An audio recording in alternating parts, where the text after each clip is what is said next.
And a very pleasant good afternoon, ladies and gentlemen. Welcome to Eyes Lamel Family Field on the campus of Brevard College.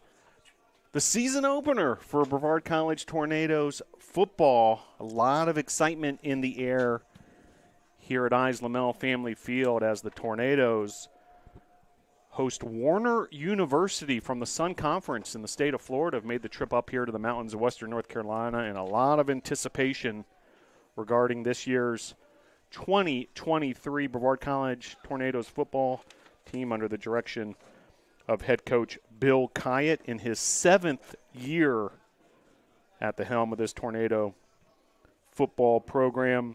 Tornadoes will look to finish with a 500 or better record for the 5th consecutive year, have just been dominant in recent years against both D3 opponents and also USA South Conference opponents. Really an impressive record.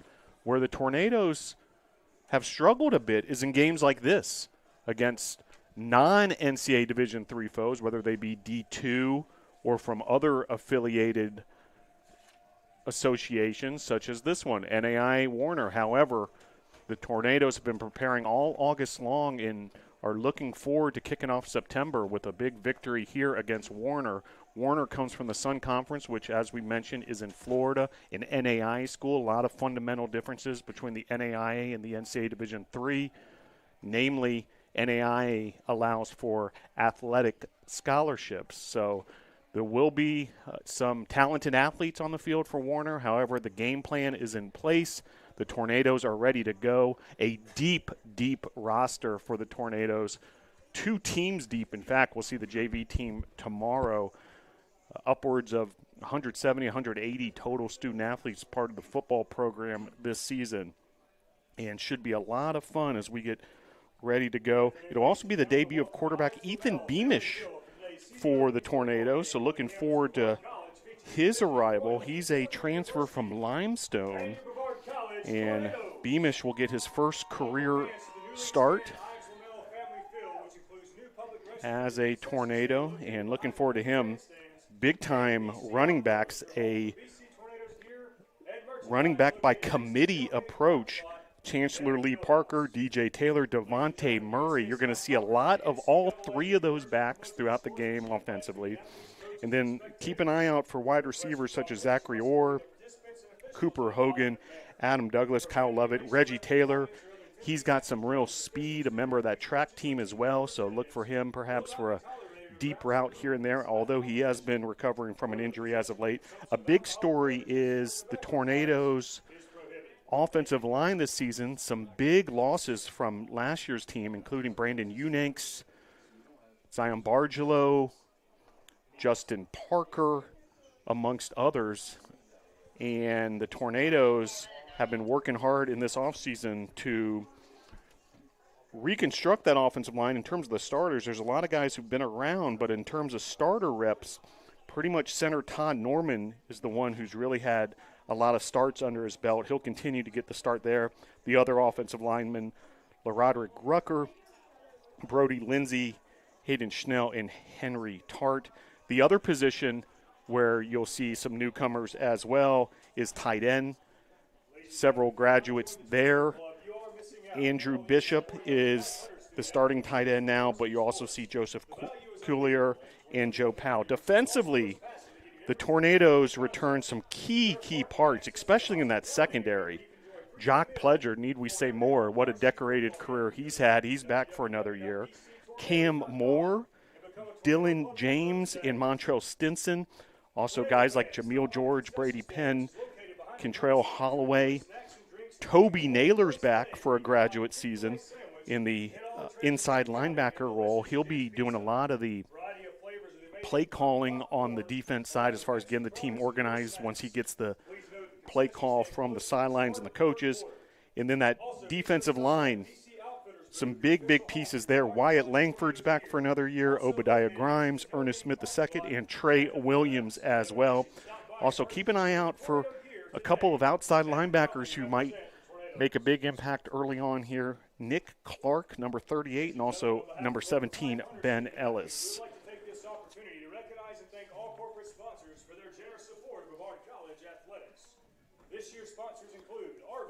So we're moments away from really starting some of the pregame announcements and ceremonies. We're about 25 minutes away from kickoff here at Eyes Lamel Family Field. Sunny skies, barely any clouds on the horizon at the moment.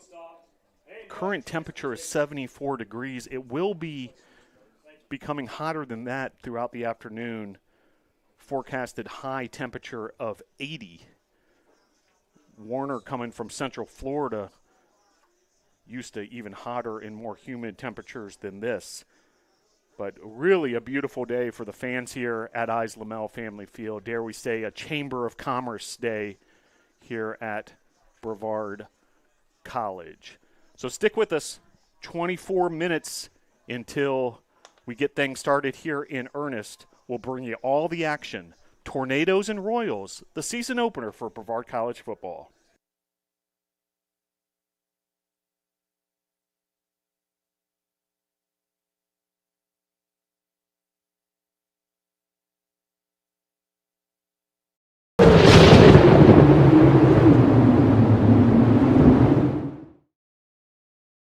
It's important to study English because language has power.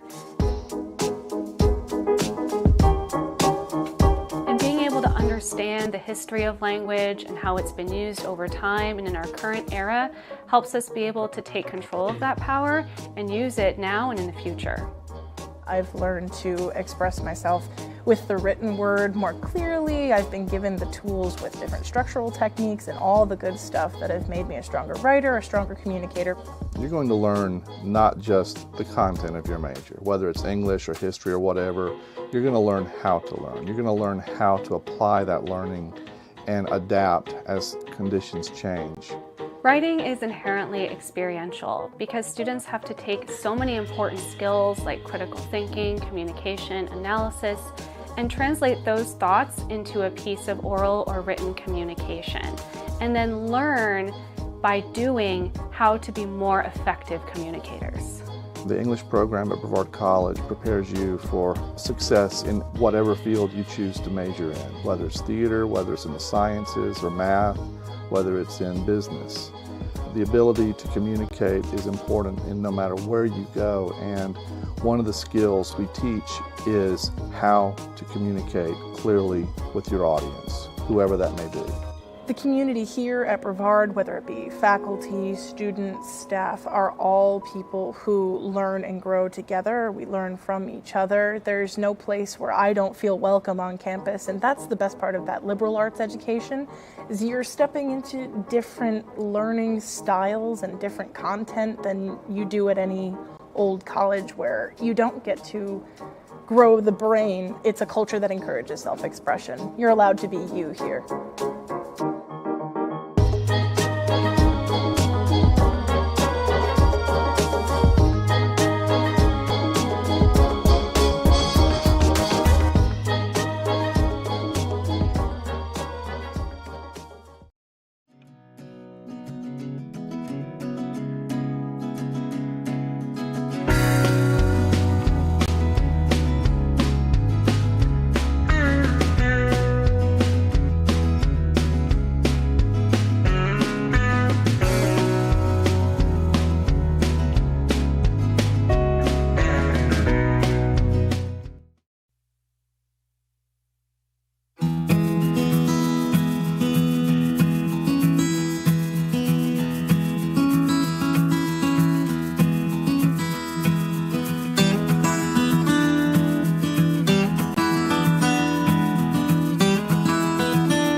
history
Back here at Islamel Family Field, just over 13 minutes until anthem, kickoff, and the start of the 2023 Brevard College football season. Glad you're able to join us wherever you may be tuning in from. A lot of anticipation for the start of this 2023 season. Tornadoes under the guidance of head coach Bill Kyatt. First game of his 7th season at the helm of the Tornadoes.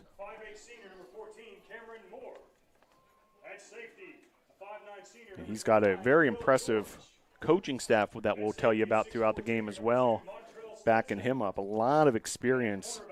Guys like Martin Bayless, Everett Lindsay, and Chris Symington in particular. But also a lot of young talent on the coaching staff as well, including some recent Brevard College alums.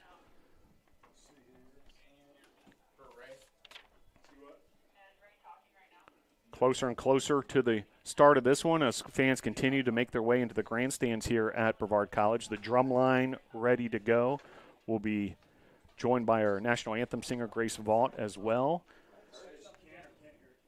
Great showing from NATO Nation for this season opener on a beautiful sunny day here on the campus of Brevard College. Well, at the open of the show, we mentioned this will be the debut of the new quarterback for the Tornadoes, Ethan Beamish, a transfer from Limestone College who won the job during the offseason. And excited to see the new dynamic that Beamish brings to the Tornado offense. Running backs, a strength of the Tornadoes. Guys like DJ Taylor, Chance Lee Parker, Devontae Murray. We'll see big doses of each of them. A lot of names NATO Nation's familiar with on the defensive side. Guys like Wyatt Langford, Obadiah Grimes, Ernest Smith II, Trey Williams, Toby Naylor back for another season, the graduate student from England. Cam Moore, Montrell Stinson, Dylan James, Jameel George, and Jock Pledger make up a impressive secondary for the Tornadoes as well. And should be a lot of fun in this matchup, Tornadoes and Royals. NAIA versus NCAA Division III, the Sun Conference in Florida versus the USA South Conference. And kind of a battle of different styles in terms of football and certainly different makeup of the actual athletic programs, one being from the NAIA, the other in the NCAA Division III. And then geography, of course. One school from Florida, the other here in the mountains of western North Carolina. 10 minutes until we get things started here at Islamel Family Field. Stick with us. Tornadoes and Royals coming up shortly.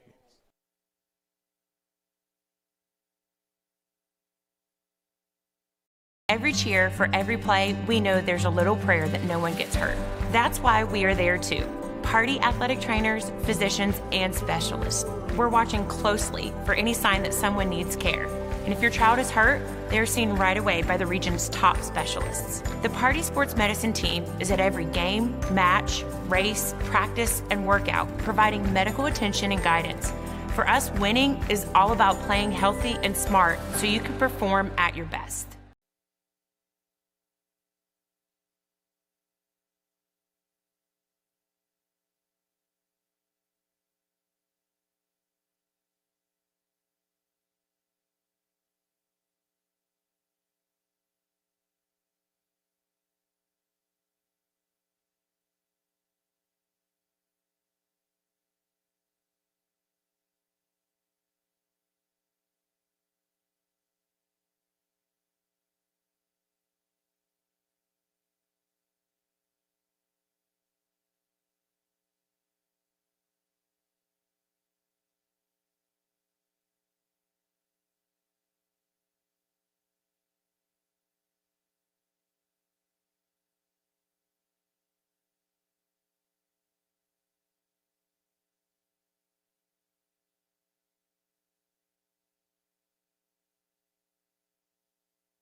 As we count down towards the start of Tornadoes and Royals, season opener for the NATOs. First time in program history that the Brevard College football team has welcomed an NAI member.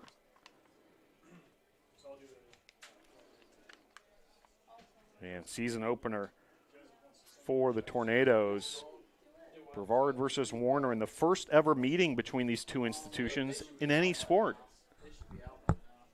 Warner out of Central Florida, Lake Wales in particular, not far from Orlando. Tornadoes will open up the season with 3 non-conference games. After this one versus Warner next week at Hampton, Sydney, and then home against Averett on September the 16th at 6 p.m. Averett, no longer a member of the USA South Conference, but longtime foe, familiar foe of the Tornadoes. But they'll play in a non-conference contest this time around. And then the conference opener will be on homecoming weekend, September 23rd versus Maryville. 180 student athletes part of this football program this season. We've got a JV team that'll see action tomorrow, 2 p.m. versus Palmetto Prep. 4-game JV schedule includes 3 home matchups. Keep an eye on bctornadoes.com in case anything changes on that schedule. Last season, this Tornado team 5-2 in conference play, 3rd place in the USA South Conference. Certainly, this crew is hungry for even better results than that this year. Warner, meanwhile, trying to bounce back after a tough season last year, went 1-9 in 2022. Coaching staff has come over from another familiar foe of the Tornadoes, the Warner coaching staff. Former coaching staff in a large part that used to coach LaGrange. So the Tornadoes used to facing off against many of these faces on the Warner side of things. Warner under the direction of head coach Dialio Burks.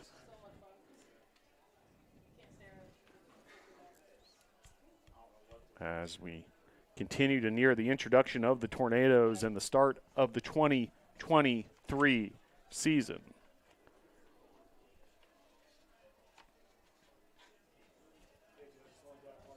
So stick with us. Just over 5 minutes till the start of Tornadoes and Royals right here at Eyes Lamel Family Field on the campus of Brevard College.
And the Tornadoes have arrived, as have the Warner Royals, and a big eruption of the crowd here at Eyes Lamel Family Field, greeting the Tornadoes for the first time in 2023 and getting ready to get things started here captains for each side getting ready to go as well.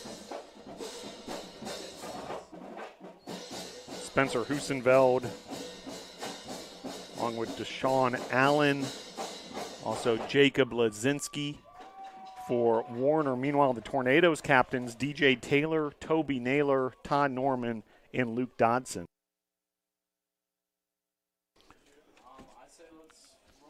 And a lot of energy here for the start of this 2023 season.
Oh, say, can you see by the dawn's early light what so proudly we hailed at the twilight's last gleaming, whose broad stripes and bright stars through the perilous fight o'er the ramparts we watched were so gallantly streaming, and the rocket's red glare, the bombs bursting in air, gave proof through the night that our flag was still there. Oh, say, does that star-spangled banner yet wave o'er the land of the free and the home of the brave?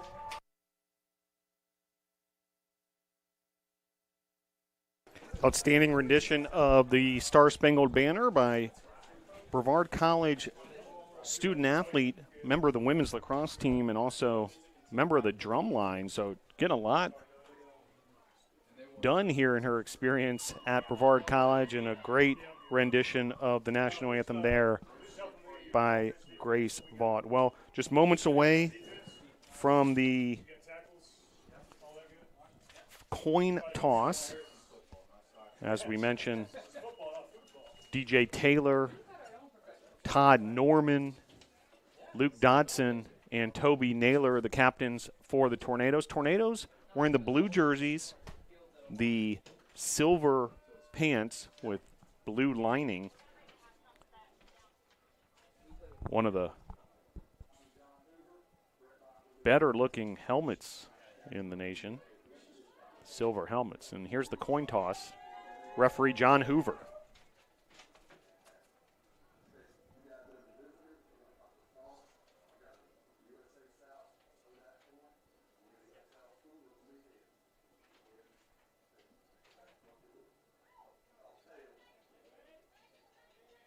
And the coin toss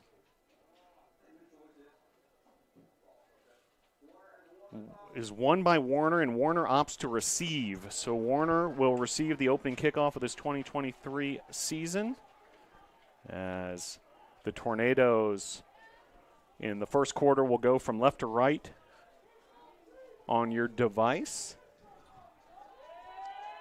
slight wind.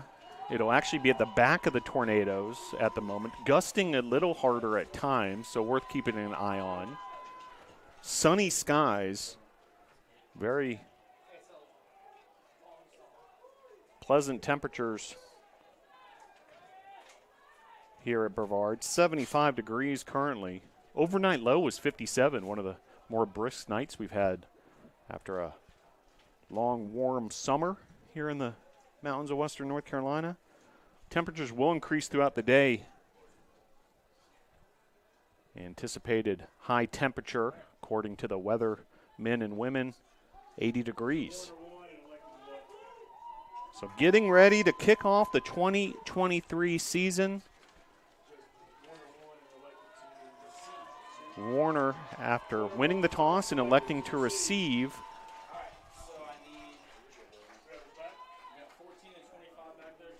Clyde Holland is deep for the Royals, along with number 25, Bennett.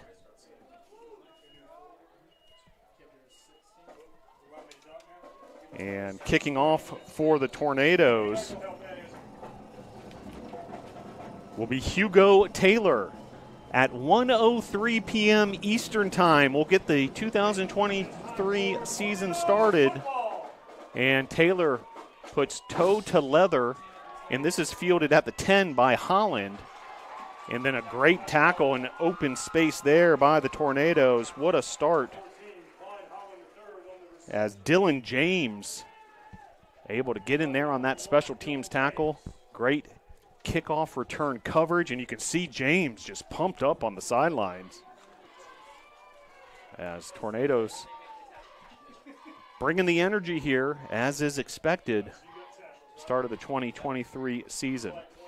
Up front for the Tornadoes on that defensive line, Obadiah Grimes. He's the nose tackle, wearing number 0. You also see Trey Williams, number 11, Wyatt Langford, number 42, in the 3-4 formation for the Tornadoes.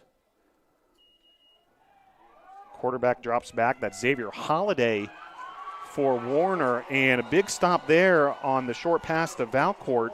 Toby Naylor with the tackle.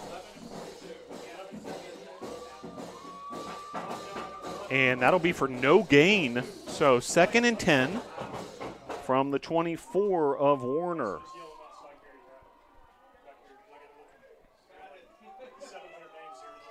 Linebackers for the Tornadoes, Toby Naylor, who just made that play, Eli Everhart, Nicholas Clark, and Ben Ellis. Play action pass here. Holiday able to find an open receiver, and he's going to make a first down as Davis caught that ball in the flat in space, turned upfield, and was eventually brought down by safety Montrell Stinson of the Tornadoes. First down of the game for Warner from the 39. Holiday hands it off to Medium, and that'll go for no gain. Actually, we'll call it a gain of 1. So 2nd and 9. Wyatt Langford credited with that last tackle, as Warner mixing up their play calling so far. Holiday from the shotgun drops back. Was intended for Glasgow, Adrian Glasgow Jr., but well covered by the Tornadoes defensively. That'll bring up 3rd and 9 from the 40. Fans, let's hear it for your 3rd down defense. First possession of the 2023 season for either of these sides. And on 3rd and 9, there's some movement, and there's the flag. And looks like it's going to be an illegal procedure against the Royals.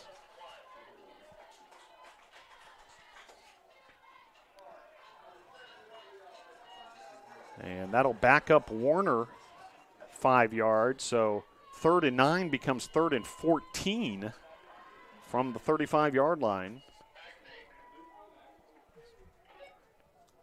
Tornadoes secondary on the field at the moment. Cam Moore, Dylan James, who made a big special teams stop early on. Montrell Stinson, Jock Pledger.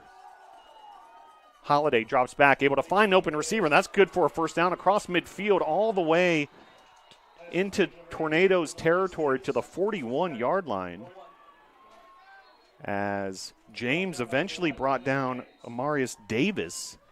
So big third down conversion on 3rd and 14.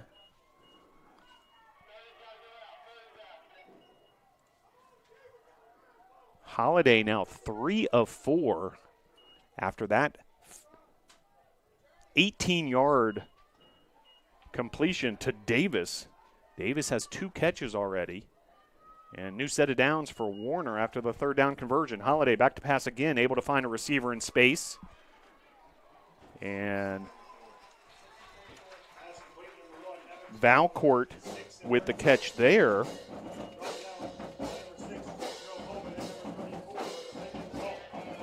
Quintrell Bowman getting the tackle for the Tornadoes. Warner working quickly here as Holiday with a keeper. And that'll be another first down for Warner. So Holiday's been effective. 3 of 5 in the air, and then a rush there for a first down.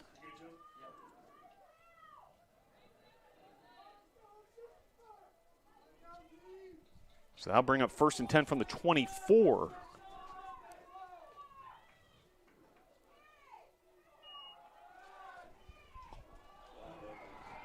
And able to find the open receiver, and just like that, a touchdown from 24 yards. Holiday able to find Valcourt. And the Royals strike first. Evans Valcourt with the first touchdown of the season for the Royals. He's a product of Fort Lauderdale, Florida, Dillard High School, one of the top high school football programs in the nation, Dillard. And an impressive scoring drive as Dylan Hubbard is now in to kick the extra point for the Royals. And that is a success for Warner, and it's an early 7-0 advantage for the Royals over the Tornadoes. Tornadoes will have their first possession coming up next. Your score early on here in the first quarter, 11:52 to play. Warner 7, Brevard 0.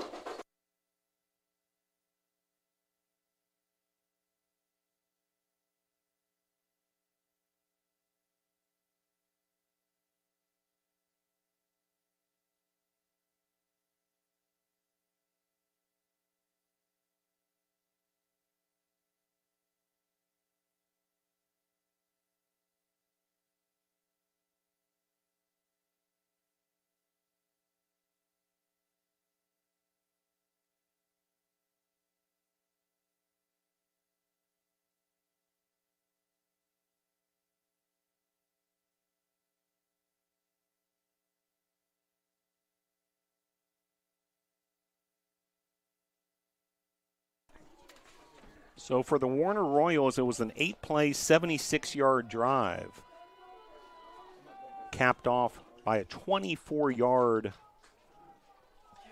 touchdown pass and catch. Holiday finding Valcourt. Meanwhile, Hubbard to kick off for Warner. DJ Taylor and Cooper Hogan deep for the Tornadoes.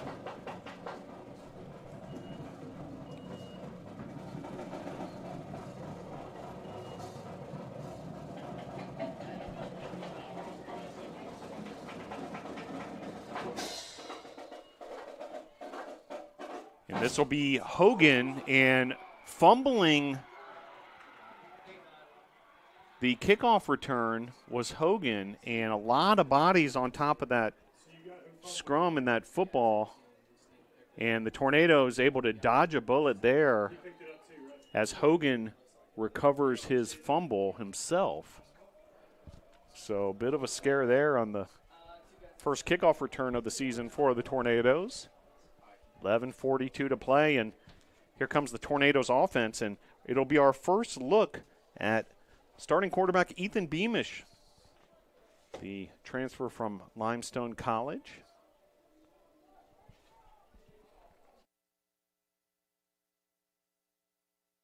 Division II experience for Beamish.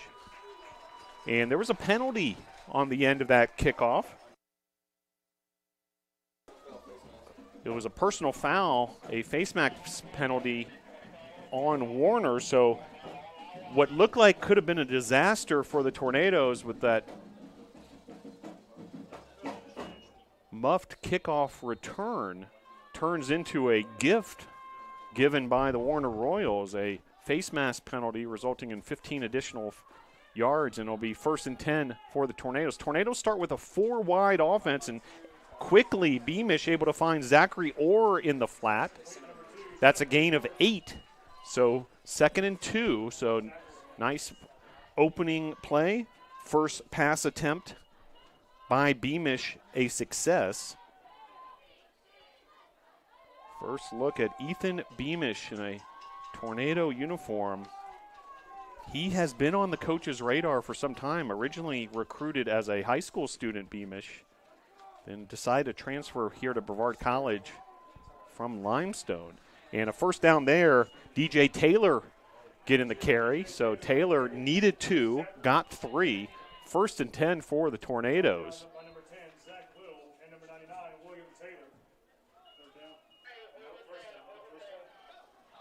So it'll be 1st and 10 from the 47. 10:52 and counting here in the first quarter. In motion is Orr. Shotgun snap to Beamish. Beamish, quick release there, able to find Orr. And Orr momentarily broke free from the Warner defender. Isaiah Alseem had some daylight, and it turns out to be a 9-yard gain. 2nd and 1.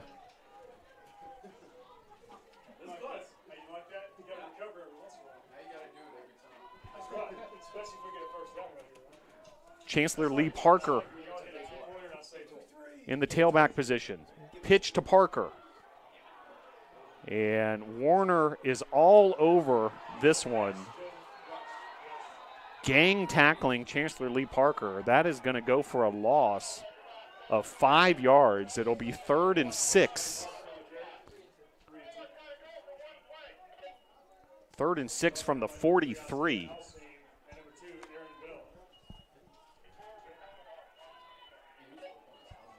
So 3rd and 6 from the 43.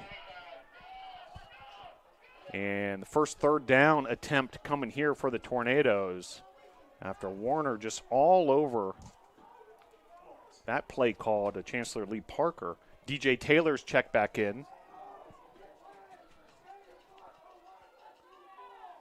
Cooper Hogan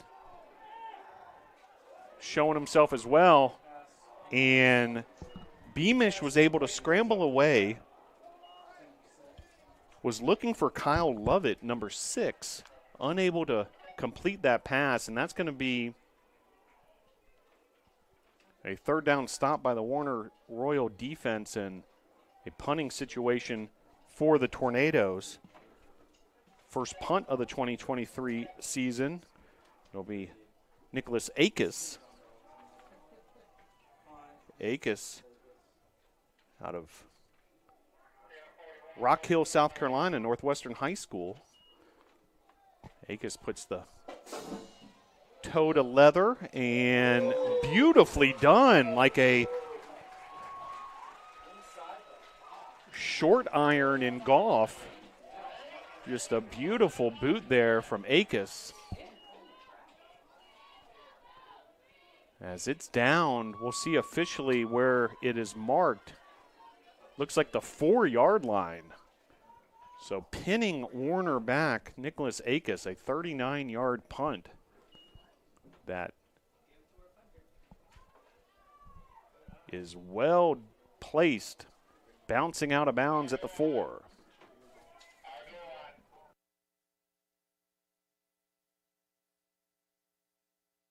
So Warner will go back to work, leading 7-0, 1st and 10 from their own 4. Play action pass, able to find Valcourt, and Dylan James with the tackle.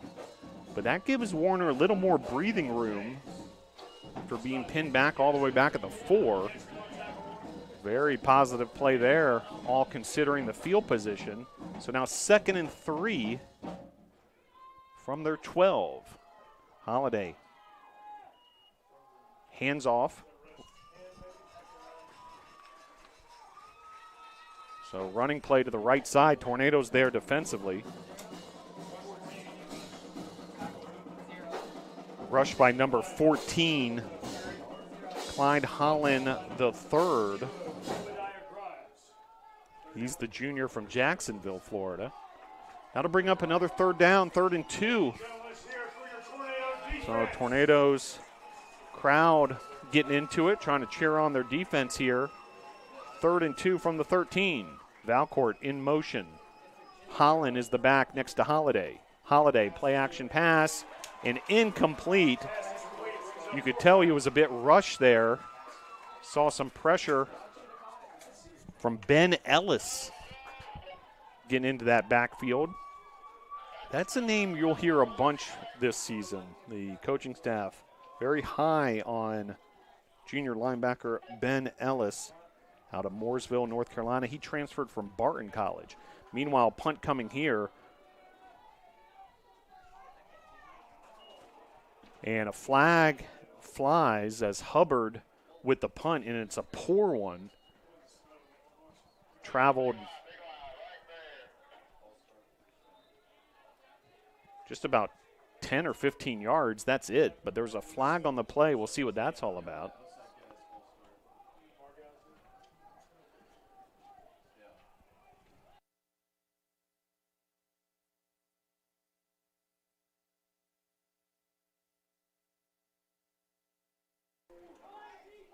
So after a poor punt that would have given the Tornadoes tremendous field position, it's actually a penalty on the Tornadoes, offsides. So a special teams miscue will give Warner a new set of downs. 1st and 10 from the 15, so tough break for the Tornadoes. Holiday, play action pass, able to find the open receiver. That's Valcourt again. And Valcourt able to come up with another big gainer there.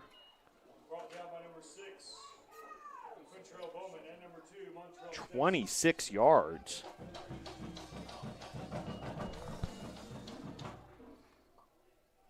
Holiday now 6 of 8 for 75 yards. Holiday. And a late flag comes in. That may be pass interference on Cam Moore. It was a bang-bang type play there. And another flag has hit the turf here at Islamel Family Field. We'll see what that's all about.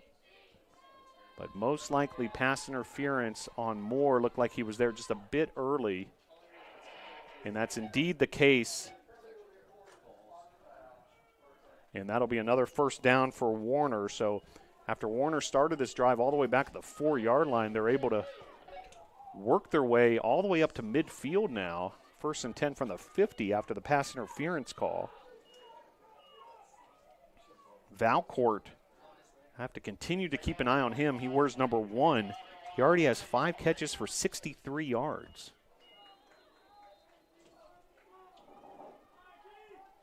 .7:32 to play, period number 1.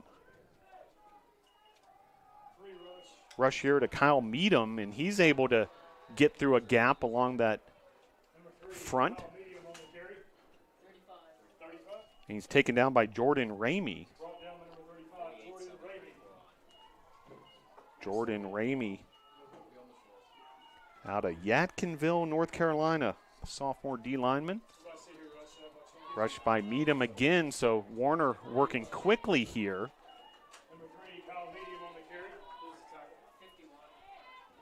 And another first down. So a lot of momentum at the moment for the Warner Royals.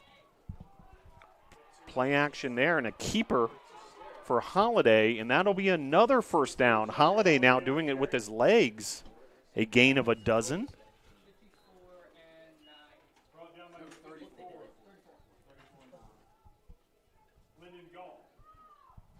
This will be the 9th play of the drive coming, and it's been an effective one that started all the way back at their own 4. After the Akis punt had pinned back the Royals.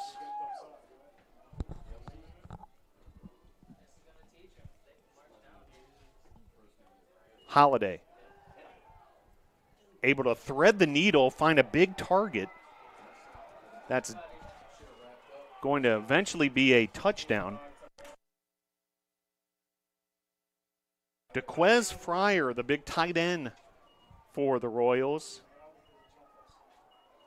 Able to lasso that in. And a touchdown for Warner puts the Royals ahead 13-0.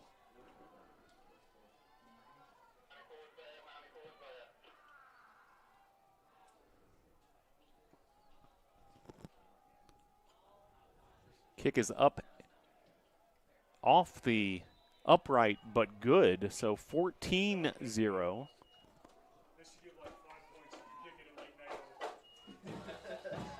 And Warner, very effective drive from deep in their own territory. 23-yard touchdown to DeQuez Fryer from Holiday. Officially a 97-yard drive, so officially that drive started at the 3. And the Royals marched down the field in 9 plays. And Warner takes the 14-0 advantage. Holiday now 8 of 10 for 123 yards.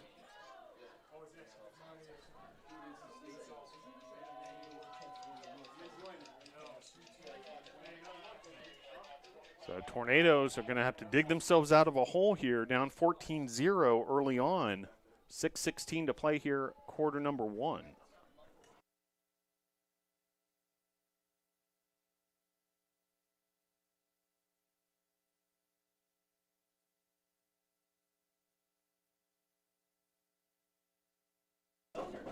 So Dylan Hubbard will go back to work to kick things off for Warner.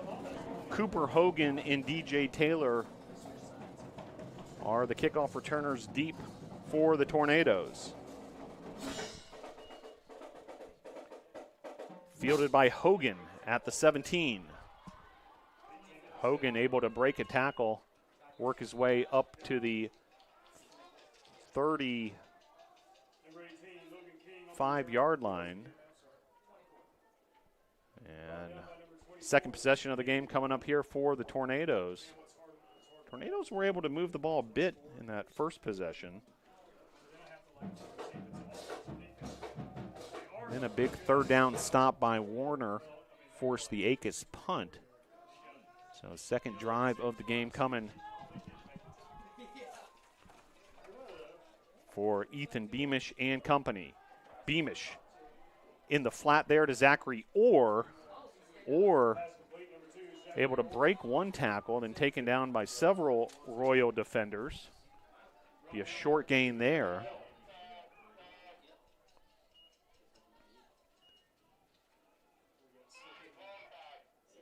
So it'll be 2nd and 6. Brings up 2nd and 6 for your Tornadoes. From the 39.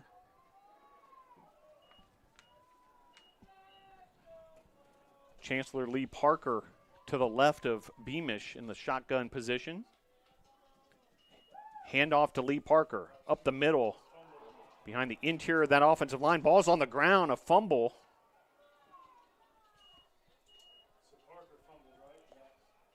initial indications that the Tornadoes recovered it, and indeed the case. So 2 fumbles thus far, neither lost by the Nados, as Todd Norman was able to smother that loose ball on the Islamel Family Field turf.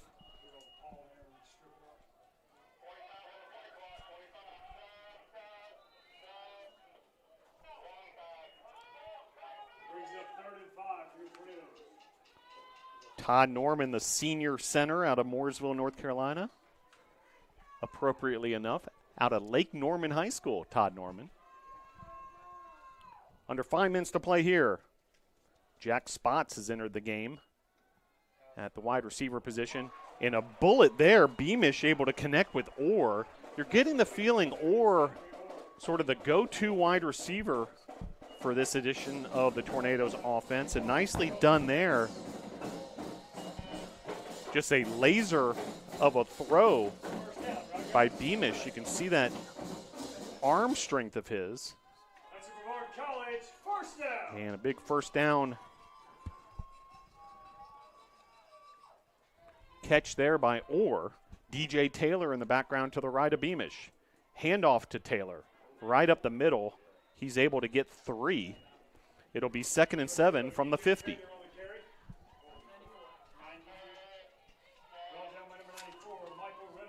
Michael Reynolds, defensive end out of Williston, Florida. Able to make the tackle. Bring up 2nd and 7. Several different formations you see from the Tornado offense. This time 3 wide receivers. DJ Taylor in the backfield. Beamish scrambling to his right, able to make the play there, effectively finding his tight end, Andrew Bishop.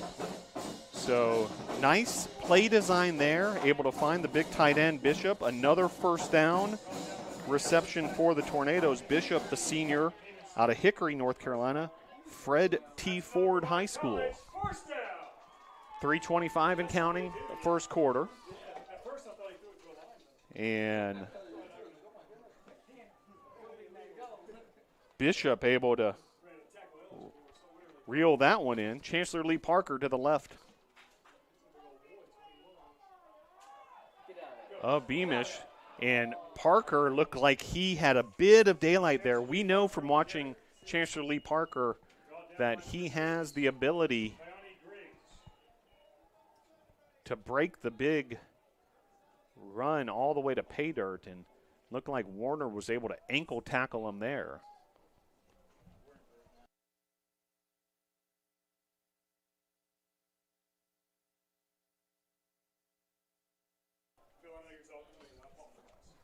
Second and 8 from the 37, and a timeout by the Tornadoes. So head coach Bill Kyatt and the offensive coaching staff will regroup the Tornadoes here. We'll take a quick timeout with them. 2:34 to play here in the first quarter. Your score, Warner 14, Brevard 0. Every cheer, for every play, we know there's a little prayer that no one gets hurt. That's why we are there too. Party athletic trainers, physicians, and specialists. We're watching closely for any sign that someone needs care. And if your child is hurt, they're seen right away by the region's top specialists. The Party Sports Medicine team is at every game, match, race, practice, and workout, providing medical attention and guidance. For us, winning is all about playing healthy and smart so you can perform at your best.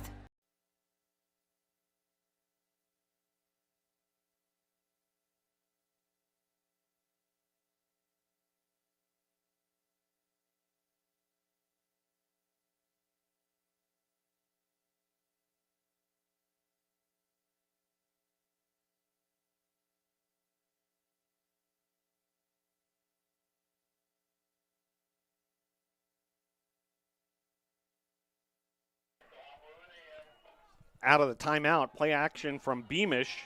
He was looking deep. Warner was there defensively. Ball tipped up in the air, intercepted by Keani Griggs. There's a flag on the play, so we'll get that sorted out. Number 99, William Taylor, made all that happen for Warner defensively.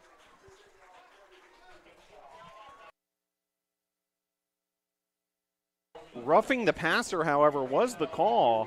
So the Tornadoes able to catch a break there. A hit to the head.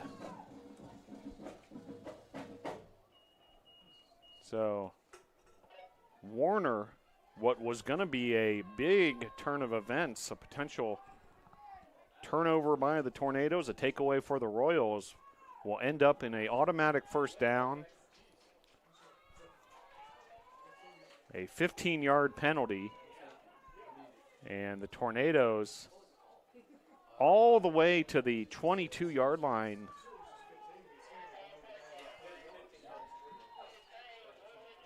Knocking on the door of the red zone here. Devontae Murray has entered the game.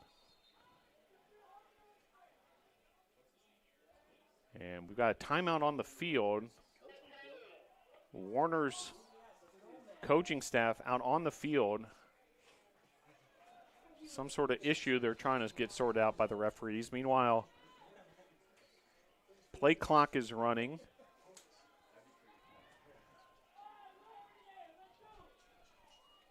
Beamish able to find a receiver in the flat. That's Cooper Hogan, in a big-time tackle there by Menace. Kelson Menace all over Hogan. It was a gain of 5. Menace, the freshman out of Lake Worth, Florida, in Palm Beach County. 2nd and 5 for the Tornadoes. Devontae Murray in the backfield. And a rush there from Murray. Picks up 3 or 4 yards. So it's going to be 3rd and short for the Tornadoes. We'll call it 3rd and 2. Jack Spots has checked back in. Spots, a sophomore out of Bynum, North Carolina. Devontae Murray to the left of Beamish. Zachary Orr in motion. Beamish drops back to pass. Able to find an open receiver. That's going to be a first down. Who else? Zachary Orr. Beamish and Orr continuing this connection. There is a flag on the field. Coach Bill Kyatt not happy with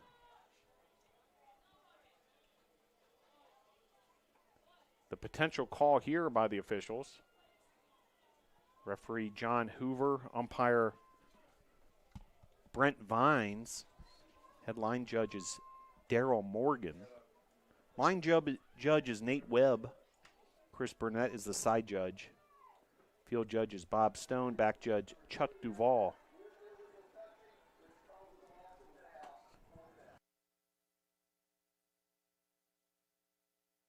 Illegal man downfield, the call on the Tornadoes. So a loss of down for the Nados.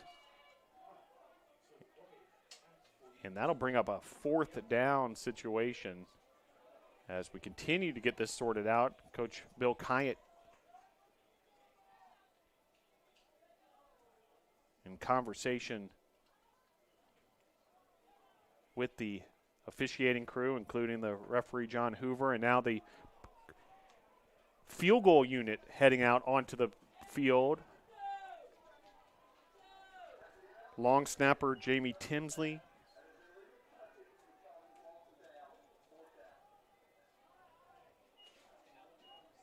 Holder Nick Akis and Hugo Taylor will attempt a field goal here from 36 yards.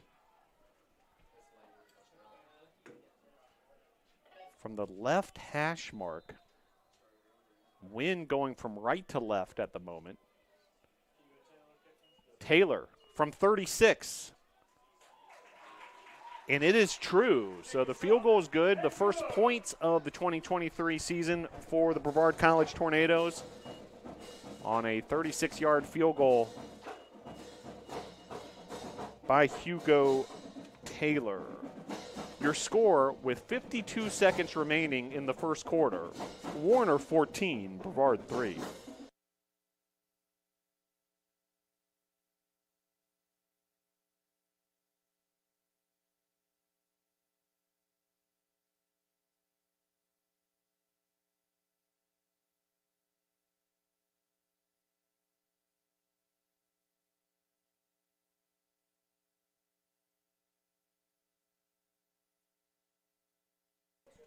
So Taylor drills home the 36-yard field goal. Legal man downfield and legal touching was the result on that Zachary Orr catch that turned into a loss of down and in turn the field goal attempt. As kick here is muffed by the Warner deep man, but it was in the end zone. It'll be a touchback.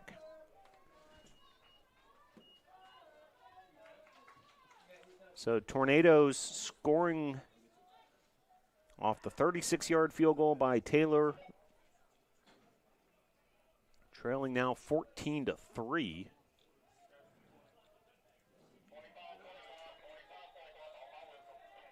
Play 46-yard drive by the Tornadoes. Chewed over 5 minutes off the game clock. And now Warner's offense will go back to work. Xavier Holiday, play action pass there. Pass intended to DeMurray Jones, but incomplete, in and out of Jones's hands. It'll be 2nd and 10.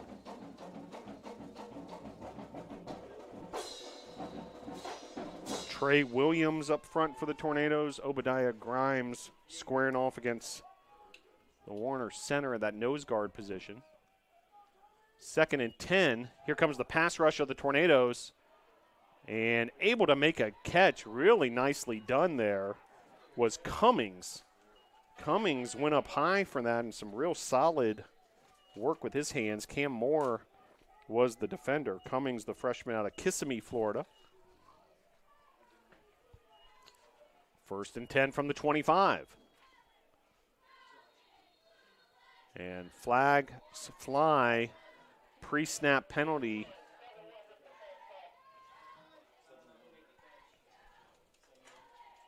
And it'll be against Warner, so a false start on the Royals. And it'll be 1st and 15. Tornadoes defense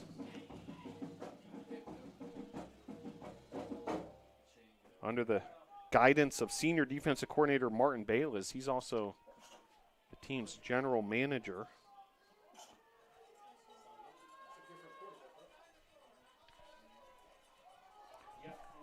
New quarterback for Warner, that's Eschbeck. And Eschbeck immediately with a deep shot. Cam Moore, nice job on the defensive end for the Tornadoes. So change at quarterback after Holiday was just lights out in this first quarter.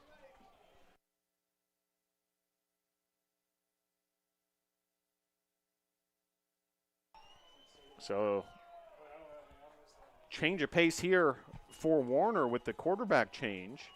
Meanwhile, on the last play of the first quarter, this is going to be a big gainer for Warner all the way across midfield. Clyde Holland III.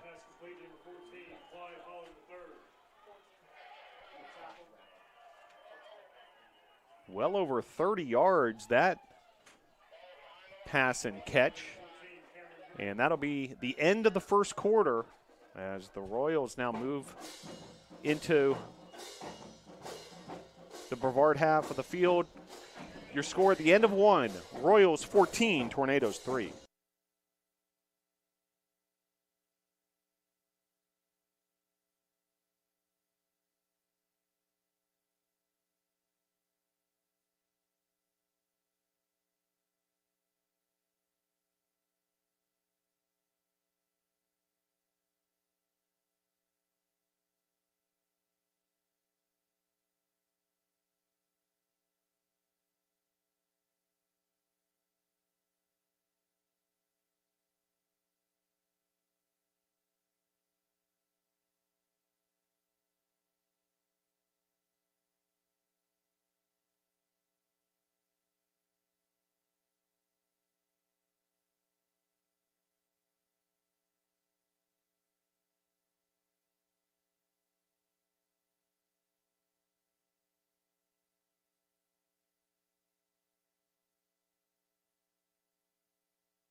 Great moment here at Brevard College as the hometown heroes are recognized.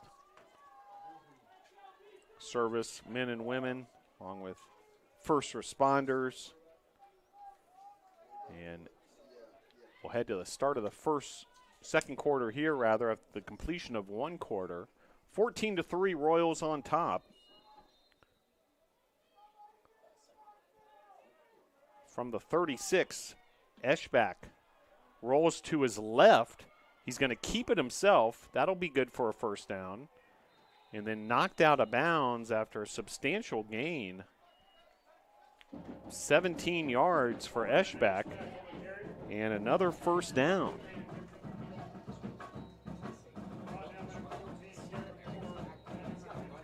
The 12th first down of the contest for Warner. Brevard with 4 first downs. Total yards, Warner 202, Brevard 52. 167-45 advantage in passing yards for the Royals. And the Royals' run game has gotten it going as well. 53 rushing yards compared to just 7 for the Tornadoes. 14:35 to play here, second quarter. Clyde Holland III, the running back, and rush there right up the middle, and the big defensive lineman for the Tornadoes all over that play. Tackle will be credited to Terrian Burgess.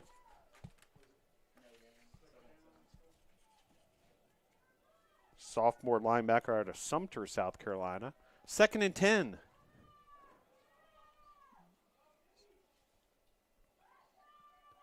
Eschbach from the shotgun. Able to find Damari Jones.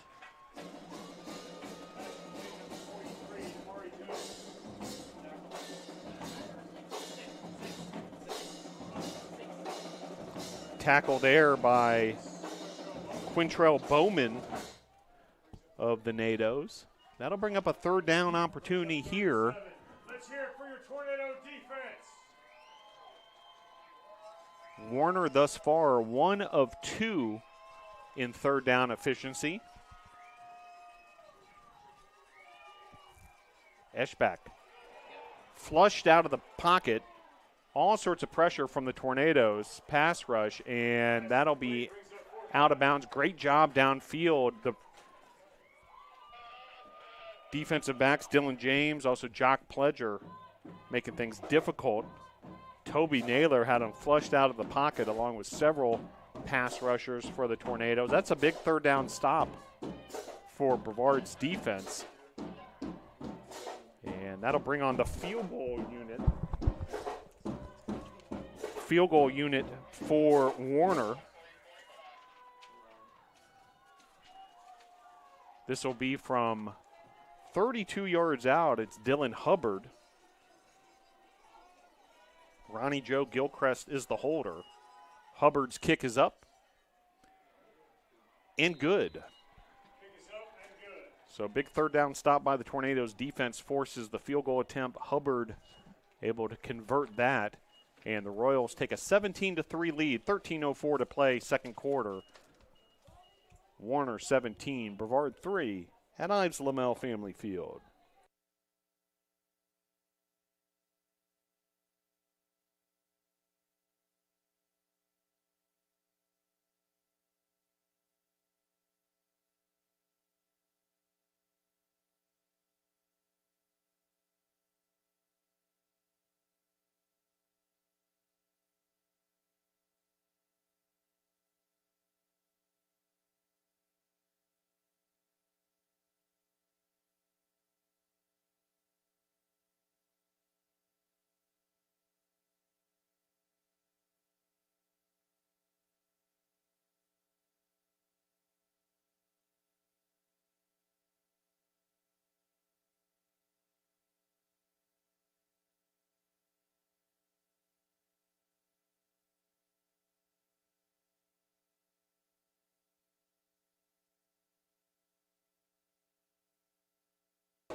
So Dylan Hubbard will kick off once again for the Warner Royals.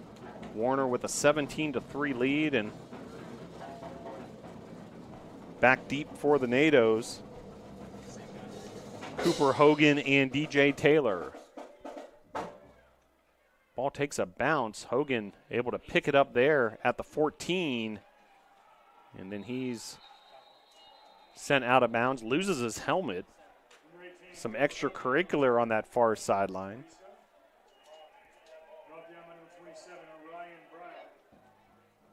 Special teams always an adventure, especially on those kickoffs and kickoff returns. Oftentimes, student athletes who might not get too many snaps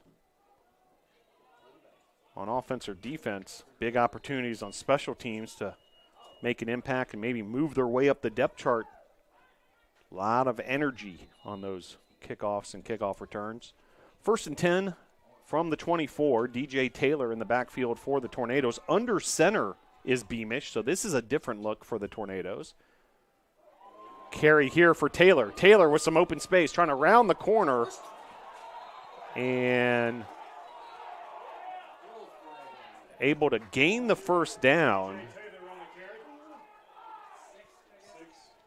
The Tornadoes faithful wanted a horse collar call there, as That's Brevard College, first down.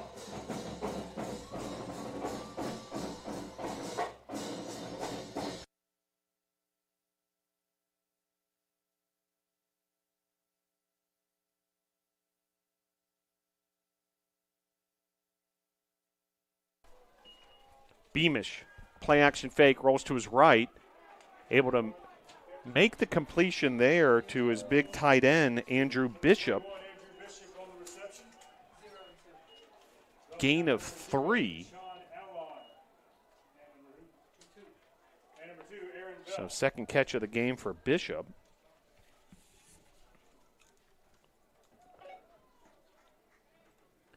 Beamish has been efficient.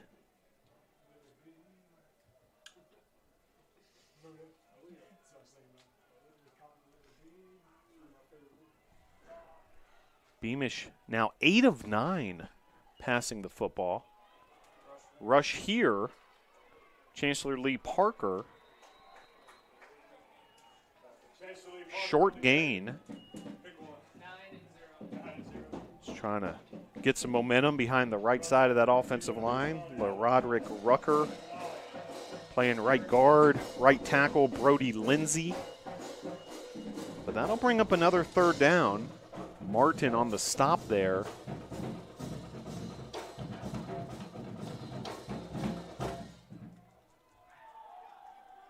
Tornadoes 1 of 3 this afternoon on third down. 3rd and 6. Beamish able to make the completion upfield to Hogan. That'll be a first down. Nice pass and catch there, connecting with Hogan.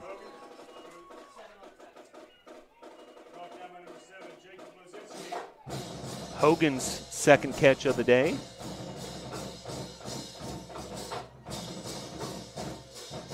Orr has been the leading receiver for the Tornadoes, 4 catches for 29 yards.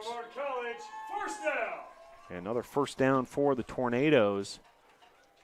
Trying to gain some momentum here in the second quarter. 10:30 to play, down 17-3.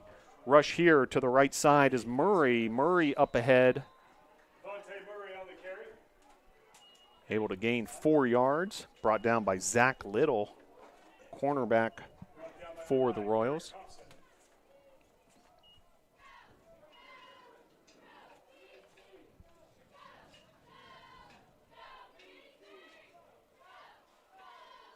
A lot of substitutes on offense for the Tornadoes. They use a lot of different packages. We see 4 wide at times. We see 2 running backs at times. We see quarterback under center. We see quarterback in shotgun position. Currently 4 wide here and able to find Zachary Orr, who was the man in motion. And he is brought down by Martin. And that's the second time Martin has gotten his hands up high near the Tornado offensive player. Another helmet is lost. Crowd either wants a face mask or a horse collar. Seems like every time Martin makes a tackle. Meanwhile, 2nd and 6 from the 45.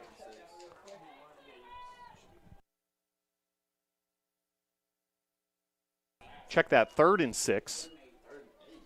We'll call it actually 3rd and 8 from the 45.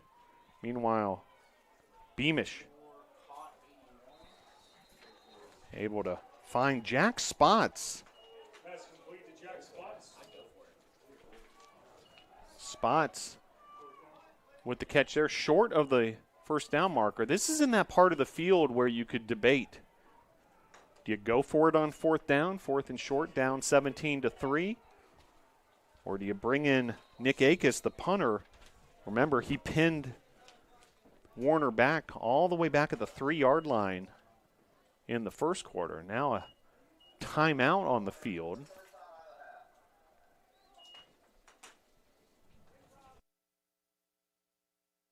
Timeout was called by Warner, so an opportunity for the Tornadoes to discuss the situation a little more. Looks like they're going to continue with the punting unit out there on the field, so the idea is hopefully Akes can pin the Warner offense back once again. Well, I do want to tell you about Brevard College's master's degree programs. The Health and Human Performance master's degree will prepare student for a job in coaching, fitness and wellness, personal training, or recreation. And then there's also the emergency management master's degree now at Brevard College. That includes coursework to prepare you for professional work in emergency management. If you're interested, go to brevard.edu to learn more and apply. So a punt here for Akes from the 41-yard line. We'll see if he can bring out his pitching wedge again and get this down there close to the end line. Uses a different approach, a little more of a line drive that time. Effective nonetheless. And down at the 16-yard line.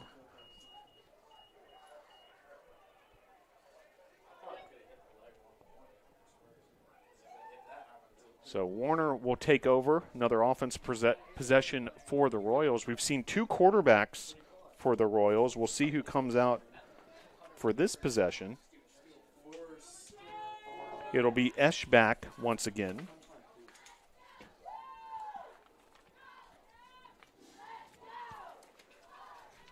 Xavier Holiday got the start. Eschbach, sophomore quarterback out of Fort Wayne, Indiana. Transfer from University of St. Francis up there in the Hoosier State.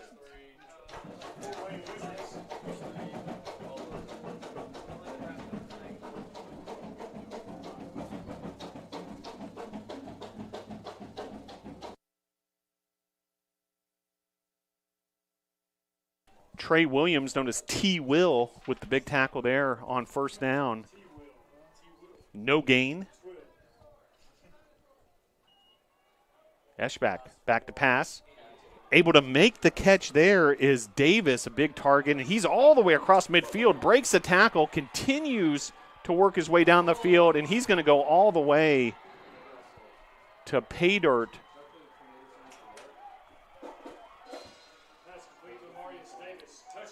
An 84-yard touchdown reception for Davis. Oh, my.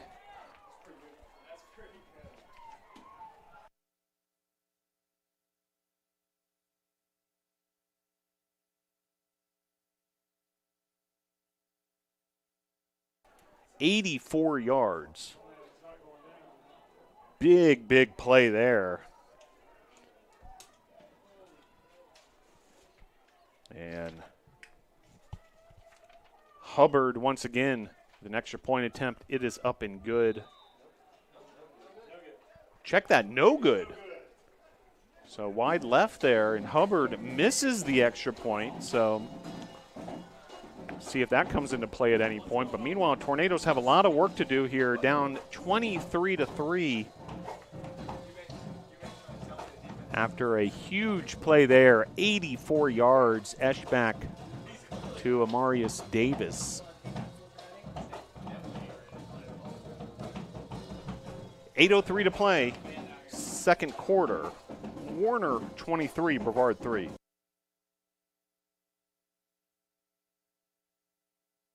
Every cheer, for every play, we know there's a little prayer that no one gets hurt.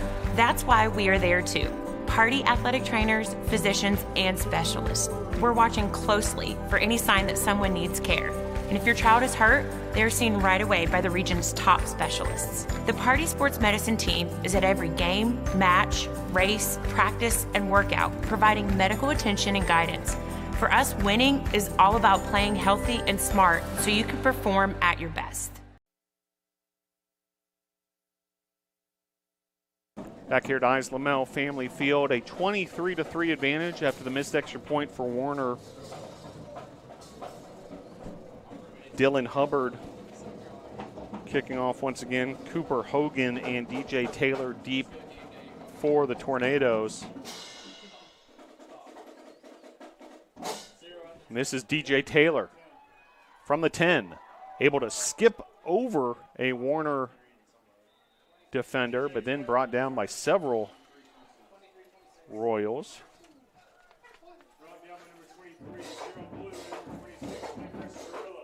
Special teams tackles there.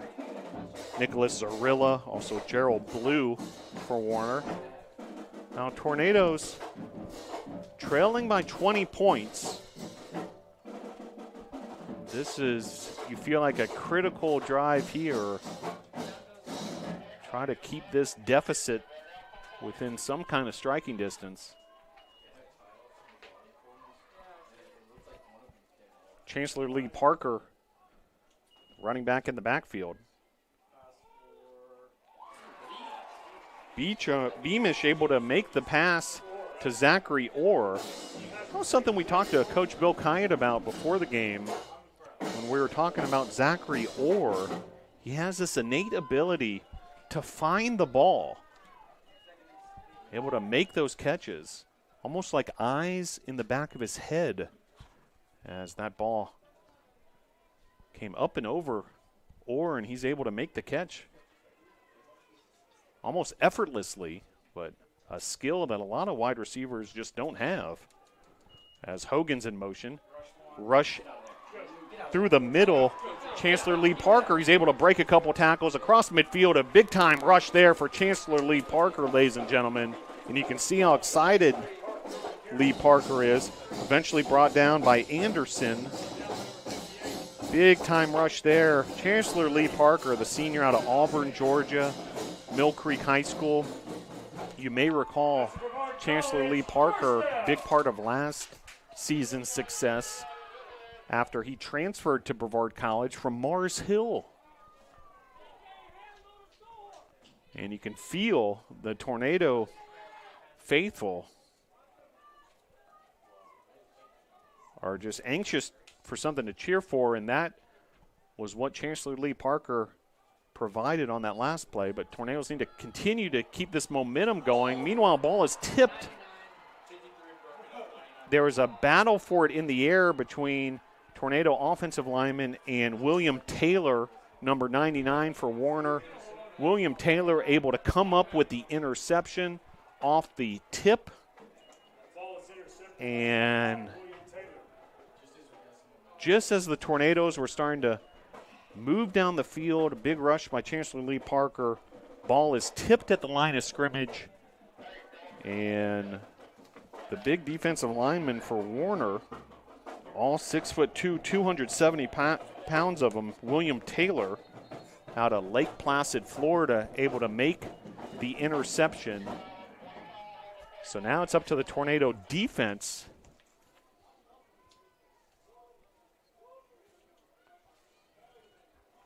Tough break for the Tornadoes. Costly turnover, trailing 23-3. Eschbach continuing his work at quarterback for Warner. Pressure up the middle from the Tornado pass rush. Pass there, and the catch is made. It's ruled a catch by the field judge. DeMurray Jones was able to make an acrobatic catch on the near sideline. And 1st and 10 for the Royals. What a catch by Jones. Question was he inbounds or not? Warner's going to work quickly here. Moot point at this point because Warner's off and running with the next play, and that'll be another first down for Warner. Going for 10 or 11 yards there. Kyle Medium with the catch out of the backfield. So just like that, Warner able to flip the field with a couple of quick pass completions. 5:50 to play and counting here in the second quarter. Eacham, check that. Kyle Meacham in the backfield. Eschbach at quarterback. And Medium with the carry. Brought down ultimately by Dylan James and Montrell Stinson. But that'll be another first down for the Royals. Continuing to move the chains. That's the 16th first down of the contest for Warner. Rush here up the middle. Tornadoes interior defensive line doing a nice job creating a minimal gain. Trey Williams and Wyatt Langford with the tackle.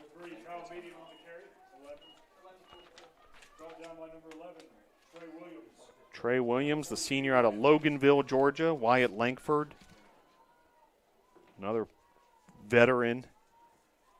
Senior out of Shelby, North Carolina.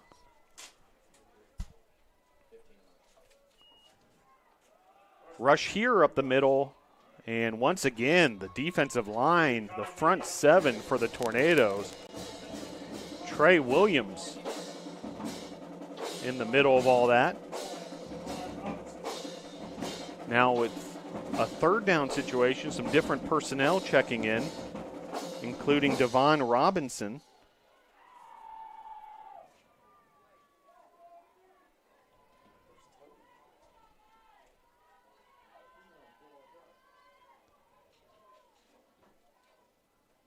So 3rd and 7, critical third down situation here for the Tornado defense. 4 minutes to play here before halftime. And that'll be incomplete as Eschbach was not able to get the rhythm going correctly with the intended receiver Holland. Cam Moore on the coverage for the Tornadoes. That'll bring up a 4th down. Decision time for the Warner coaches staff as the offense is still out there on the field. So they may go for it here. So it indeed 4th and 7. And Warner going for it here with a 23-3 lead. Eschbach back to pass. And it's picked off. Tornadoes interception, Jock Pledger, and just what the doctor ordered, a turnover by Warner, takeaway for the Tornadoes. Jock Pledger with the interception.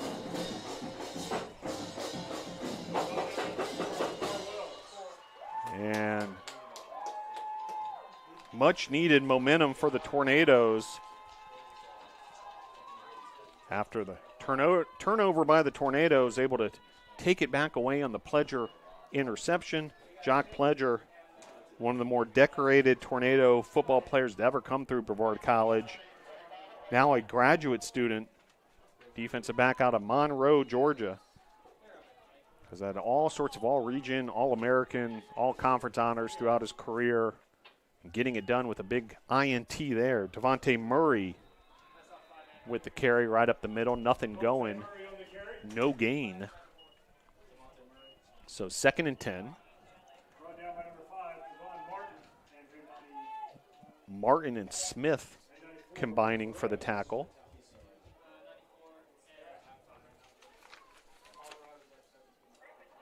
Also Reynolds in there for the Royals.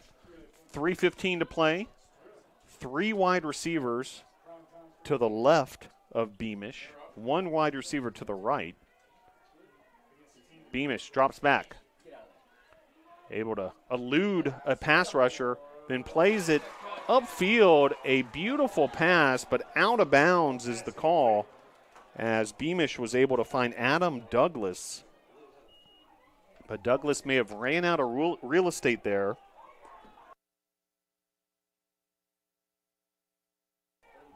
Sophomore from Greensboro, North Carolina, Adam Douglas.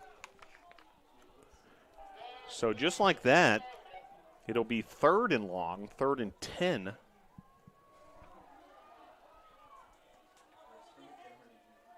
.258 to play here. First half. 3 wide receivers spread wide to the left. Beamish. And some heavy pass rush there. We'll see what the ruling is, and it's going to be ruled a fumble. So it looked as if Beamish's arm was moving forward, and it's going to be called a fumble. Smith comes up with it for Warner. That'll be a turnover by the Tornadoes. It sure seemed like Beamish's arm, and he's continuing to plead his case to John Hoover and company. It seemed like Beamish's arm was moving forward, which would have resulted in an incomplete pass. But instead, the heavy pass rush, and it's ruled a fumble, recovered by the Royals. So the sledding gets that much tougher for the Nados here, down 23-3. 2:51 to play. And Eschbach and the Warner offense will take back over at the 20-yard line. Here's Valcourt. Flag is down on the field. Ball is loose. Tornadoes indicating that they may have come up with a takeaway.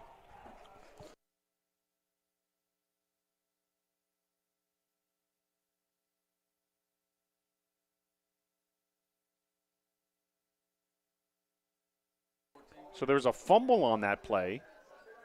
The penalties declined, and it's going to be a Tornado takeaway. So back and forth we go with the turnovers for both sides.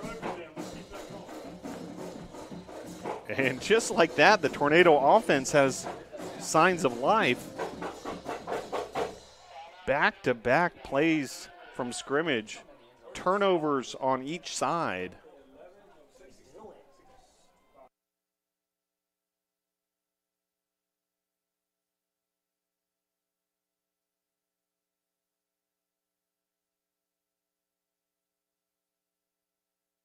So Cam Moore credited with the fumble recovery. And big turn of events here as the Tornadoes able to regain possession after they had turned it over themselves after a fumble on a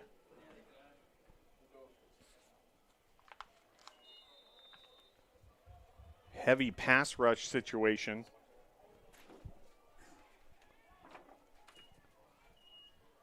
Against Beamish. Now here's Beamish. keeper from Beamish. Gains just about a yard. Clock continuing to tick. Tornadoes have 2 timeouts. But a lot of ground to cover here at the 16-yard line.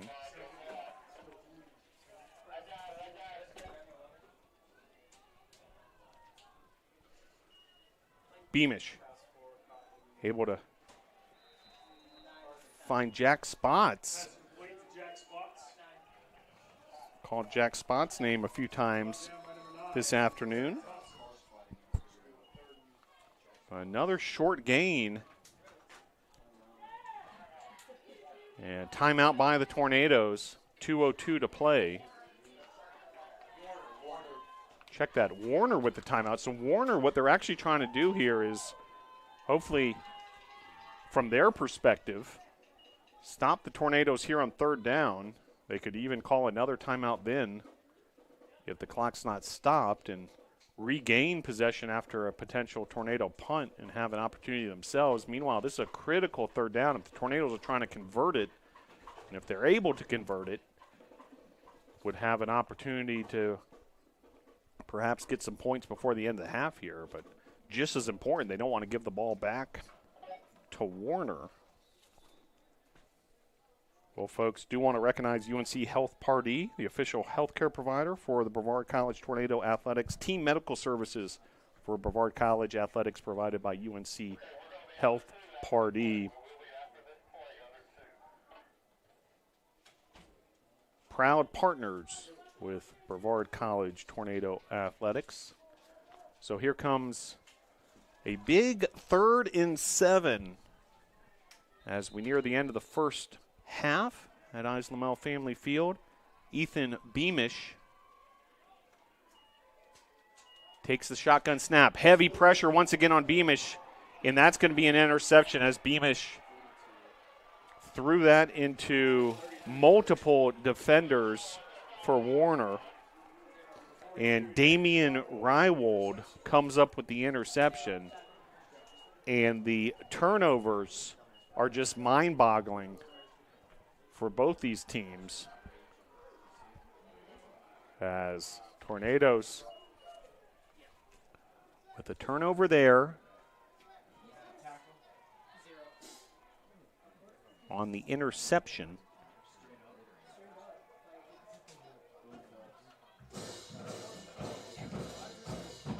Second interception of the game given up by the Tornadoes. Tornadoes have also given up a fumble. There were 2 other fumbles that the Tornadoes were able to recover. So tough to stay in a ball game when you're turning over the ball with that kind of frequency. Meanwhile, eluding several rushers is Eschbach. And he traveled a long way side to side for what was ultimately a short gain. Holloway able to make the tackle ultimately, along with Bailey Ramey, one of 3 Ramey brothers. We'll tell you more about them before the end of the broadcast.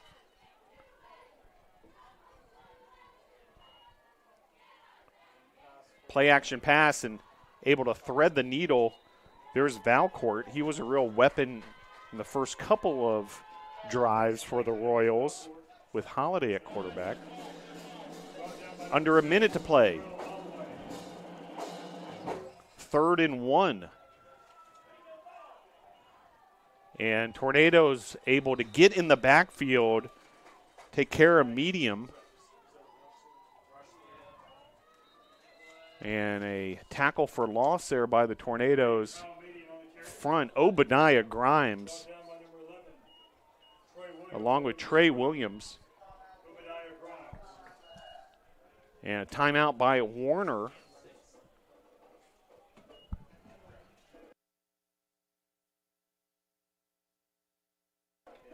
Warner now out of timeouts for the first half, so likely a field goal attempt here, I would imagine. 4th and 4 from the 15-yard line. Warner 23, Brevard 3.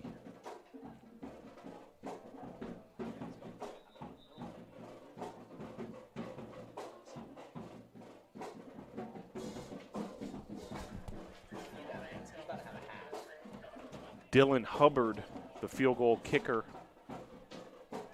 for the Royals.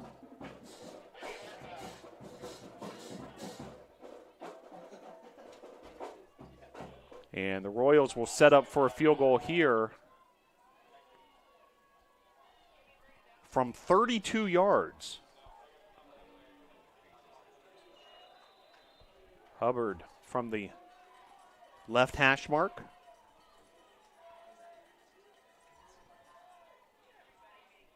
Gilchrist Jr. is holder. And it's blocked. It's blocked by the Tornadoes. Dylan James able to get in the backfield and block that field goal attempt. So, big time play there for Dylan James, the blocked field goal attempt. James, the junior defensive back out of Gainesville, Florida, Trenton High School. And a big time play there on the special teams for the Tornadoes.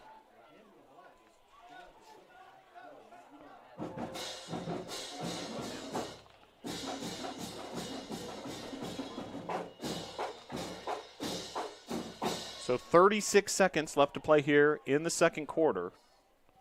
Tornadoes have 2 timeouts remaining. We'll see if they try to move the ball upfield,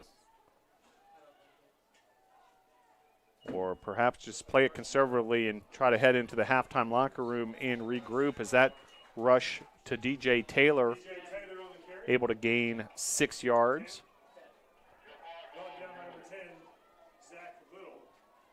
And looks like that'll be the case as time runs out here in the second quarter.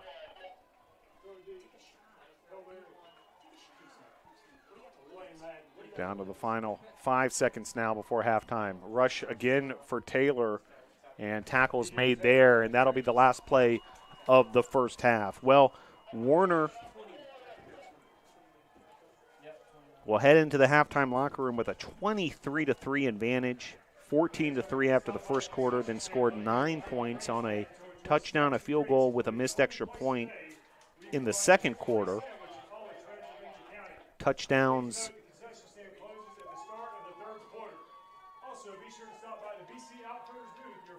for the Warner Royals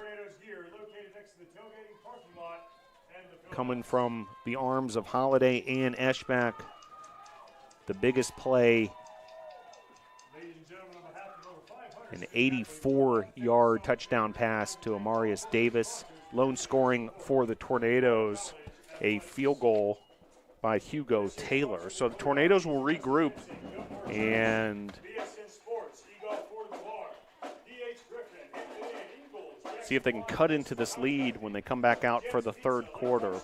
We'll bring you more stats and details about that second half after these messages from Brevard College. Your score at halftime, Warner 23, Brevard 3.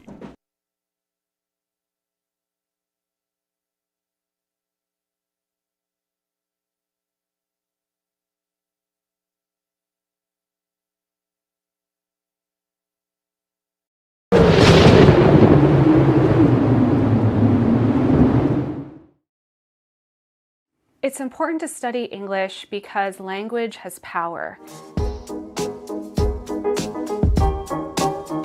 And being able to understand the history of language and how it's been used over time and in our current era helps us be able to take control of that power and use it now and in the future. I've learned to express myself with the written word more clearly. I've been given the tools with different structural techniques and all the good stuff that have made me a stronger writer, a stronger communicator. You're going to learn not just the content of your major, whether it's English or history or whatever. You're going to learn how to learn. You're going to learn how to apply that learning and adapt as conditions change. Writing is inherently experiential because students have to take so many important skills like critical thinking, communication, analysis, and translate those thoughts into a piece of oral or written communication, and then learn by doing how to be more effective communicators. The English program at Brevard College prepares you for success in whatever field you choose to major in, whether it's theater, whether it's in the sciences or math, whether it's in business. The ability to communicate is important in no matter where you go, and one of the skills we teach is how to communicate clearly with your audience, whoever that may be. The community here at Brevard, whether it be faculty, students, staff, are all people who learn and grow together. We learn from each other. There's no place where I don't feel welcome on campus, and that's the best part of that liberal arts education, is you're stepping into different learning styles and different content than you do at any old college where you don't get to grow the brain. It's a culture that encourages self-expression. You're allowed to be you here.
History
Back here at Islamel Family Field, about 5 minutes away from the start of the third quarter. Warner with a 23-3 lead over Brevard. Warner with a 16-8 advantage in first downs. Total yards, 358 for Warner, 140 for Brevard. Much of the damage by Warner done in the passing game. 294 passing yards. That's a big number for the first half. And Warner using two different quarterbacks. Xavier Holliday started the game, went 8 of 11 for 135 and a touchdown, and then Evan Eschbach came in at the end of the first quarter, played the entire second quarter, 7-11 for 159 yards. Tornadoes offensively, debut of Ethan Beamish, starting quarterback for the Tornadoes, the sophomore, the transfer from NCAA Division II Limestone College. Beamish went 12 of 16 for 73 yards. Did a lot of his work underneath his number one receiving target, Zachary Orr, had 6 catches for 36 yards. Cooper Hogan had a pair of catches for 17 yards. Andrew Bishop, the big tight end, 2 catches for 14 yards. And Jack Spots had a pair of catches as well for 6 yards. Running attack for the Tornadoes, DJ Taylor had 5 carries for 36 yards. Chancellor Lee Parker with 5 carries for 22 yards. Devontae Murray had 3 carries for 6 yards, and Beamish credited with a couple of carries as well from the quarterback position. Nicholas Akis, the punter for the Tornadoes, had 2 boots for 65 yards, including a beautiful chip shot,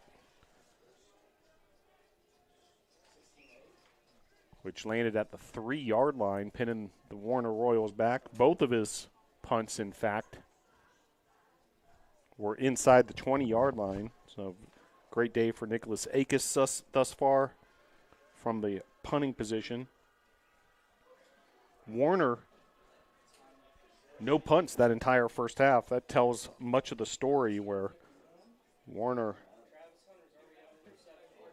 able to put together a few long drives, able to gather a couple takeaways on 3 Brevard turnovers, and even getting it done with the big play, the 84-yard pass to Davis, who's the number 1 receiver yardage-wise for Warner.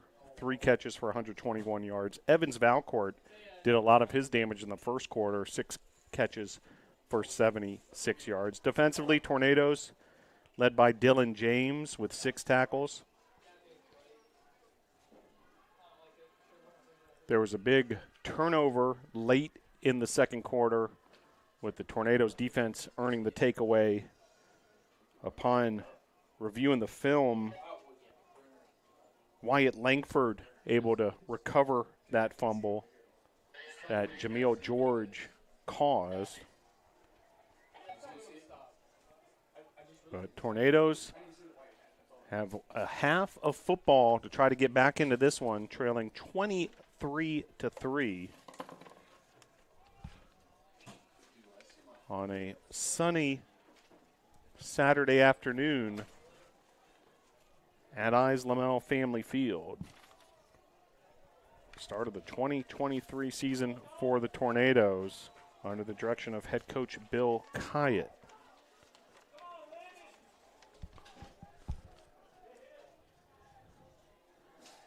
Some scores around the world of college football. Third quarter scores: Tennessee 35, Virginia 10, Colorado 24, TCU 21, and Michigan 30, East Carolina 0.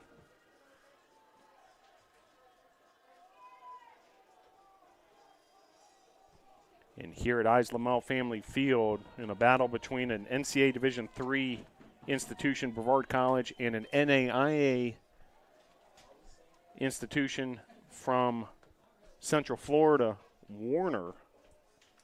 Your score 23-3 as we head to the third quarter. Brevard will receive to start the second half after Warner won the toss and received in half number 1.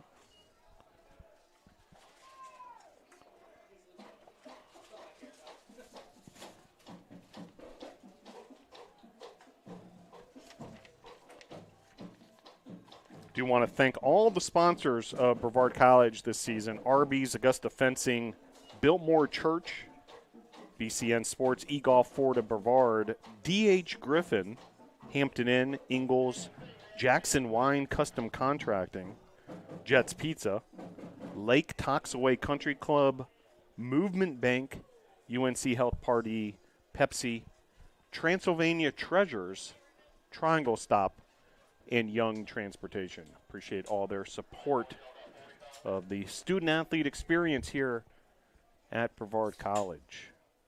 Well, glad you're able to join us wherever you may be tuning in from.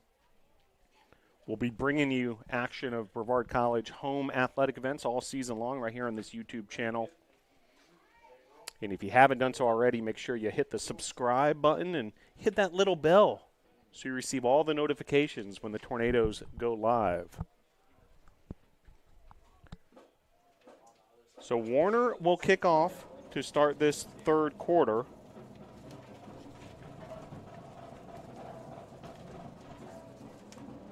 As Hubbard will do the kickoff duties once again for Warner. He's been busy between kickoffs, extra point attempts, field goal attempts.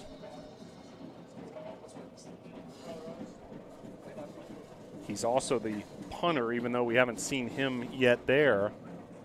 And Hogan and Taylor deep for the Tornadoes. It's Cooper Hogan from the 25. And he's taken down after a short return. And the Tornadoes will get things started there at their own 29-yard line.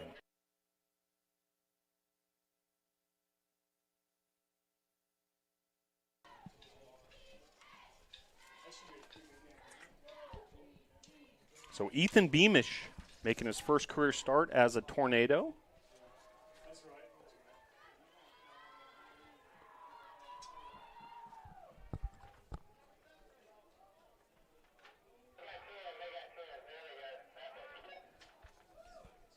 And with 8 on the play clock, Tornadoes and Beamish trying to get organized quickly here. Beamish able to make the catch there to Adam Douglas. Quick release there to Douglas. We've seen an efficient Ethan Beamish, now 13 of 17 in the air. His long pass only 12 yards. The vast majority of these pass plays have been underneath short gainers.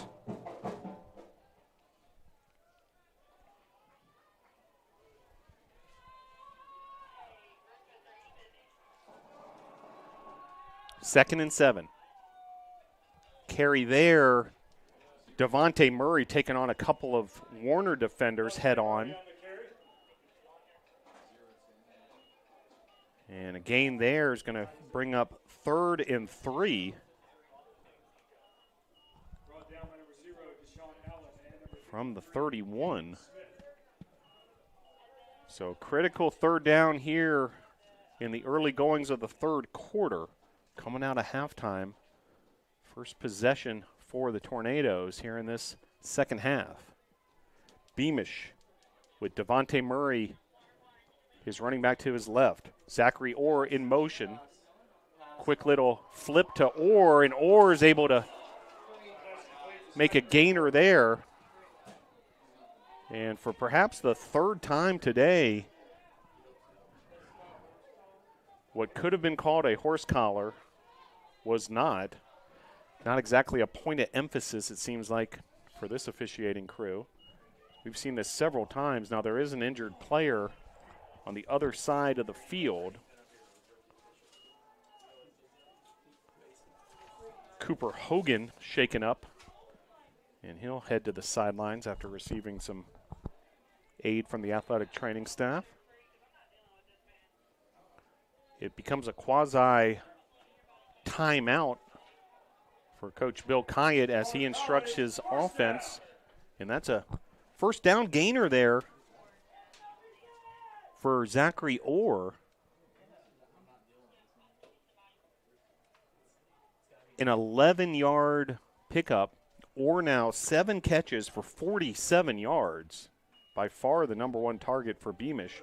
Meanwhile, Devontae Murray able to cut and shake a couple of tacklers. Great individual effort there. Nice job by the offensive line to clear some space. Ethan Anderson with the tackle for Warner. And that'll bring up second and short. So a lot of things you can do in a 2nd and 1 situation from a play calling perspective.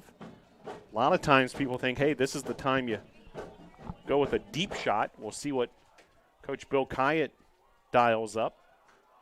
He does call the plays.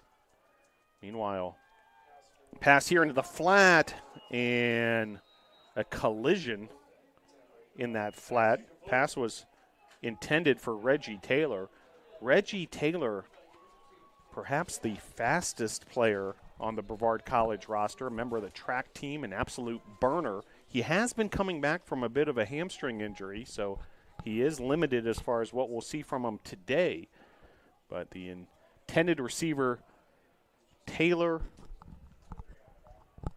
incomplete, and that'll bring up 3rd and 1.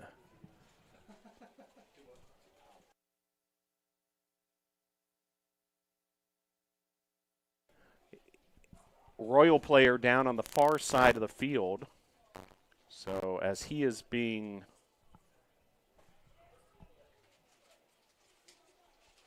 evaluated, another opportunity for Coach Kyatt to talk to his offense. Do want to mention the offensive line. Left tackle Henry Tart, left guard Hayden Schnell, center Todd Norman, LaRoderick Rucker, and Brody Lindsay. They're such an important part of this year's team because they replace some absolute stalwarts at Brevard College over their careers, including Brandon Unanks, who's now part of the coaching staff, Justin Parker. Rush here, and that's going to be a first down gainer for Devontae Murray. So Murray starting to get it going. And that'll move the chains. So nice job with the run game. Nice job by the left side of that offensive line. Schnell and Tart. And a first down for Brevard College from the 41-yard line. So good start to this opening drive here in the third quarter. Joe Powell has checked in. You may remember Joe Powell from last year. Powell was a punter last season, now a full-time tight end. Meanwhile, pass there, able to find Murray this time via the air. And Murray to the 35-yard line, a gain of 6. That'll bring up 2nd and 4. So Murray has been effective here in this third quarter. Chancellor Lee Parker now checking in at that running back position. Really a running back by committee. 3 outstanding running backs, Chancellor Lee Parker, Devontae Murray, and DJ Taylor. Give the Tornadoes a lot of options in that department. Meanwhile, Beamish rolling out to his right, able to find Cooper Hogan, and that'll be another first down. So the Tornado offense clicking here in the third quarter. Isaiah Alseem with the tackle there for Warner. And the drive continues. That's a Brevard College first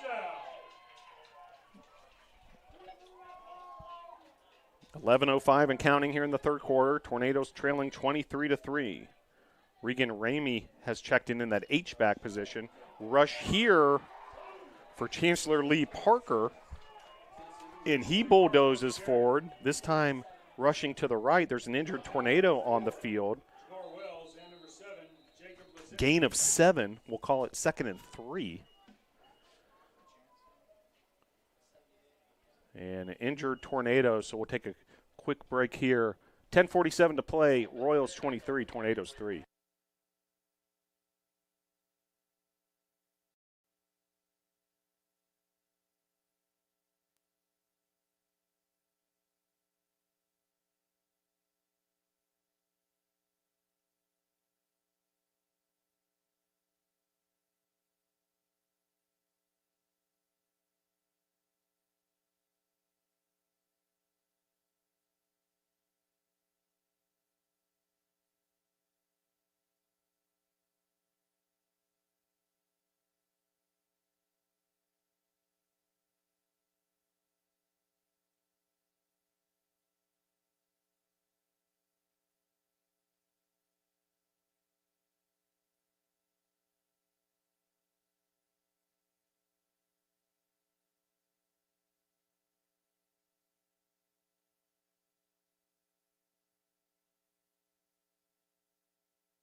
And rush here and taken down quickly by Warner on that bit of a reverse play by Hogan. Martin with the tackle. Well, the injured Tornado was LaRoderick Rucker, starting right guard. And so what the Tornadoes have done with their offensive line, Josh Blackstock has entered the contest. He's now playing center, which is a position he has a lot of experience with. And the starting center, Todd Norman, moves over to right guard.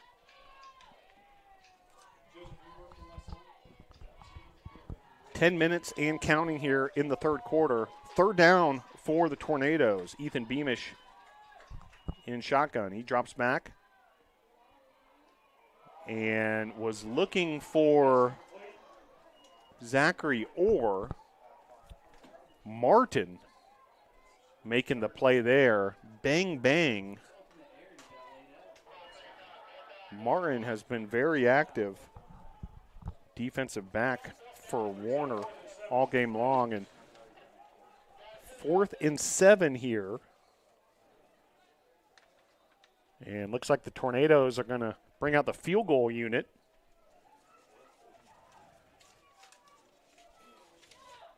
This will be from 40 yards. Hugo Taylor. This will be a career long for Taylor if he makes it. Taylor's kick is up and good. Hugo Taylor drilling that home from 40 yards. Well, Taylor delivering. Stamati Damalos for years. Just a huge, huge part of the Tornadoes' success at the place kicker position, and one of the best in all of NCAA Division III, and now Hugo Taylor. Great start to his junior season. Junior out of Charleston, South Carolina, James Island Charter High School. And Tornadoes now with a 23-6 deficit.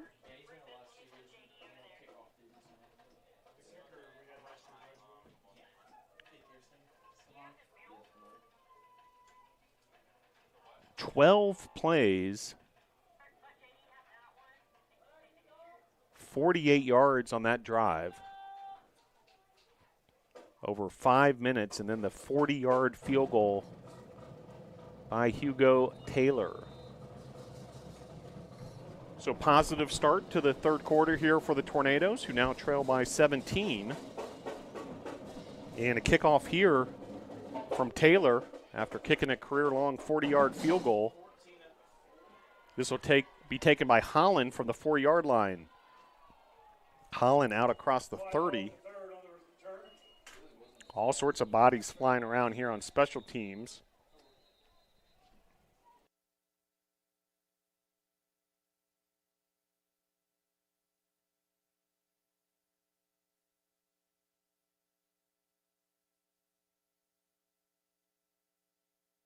flag on the field on that far sideline, so we'll see what that's all about.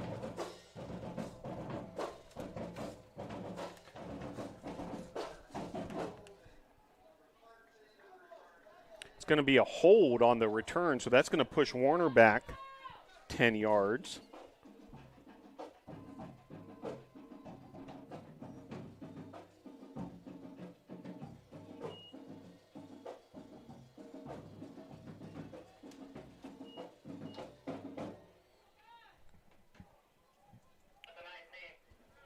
So 1st and 10 from the 19 for the Warner Royals.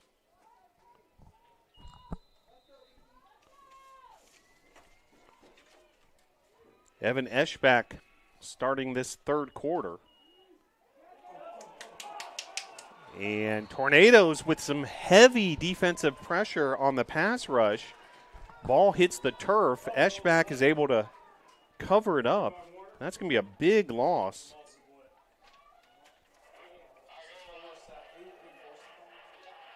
All the way back to the 6-yard line. Looks like a loss of 13. Brings up 2nd and 23.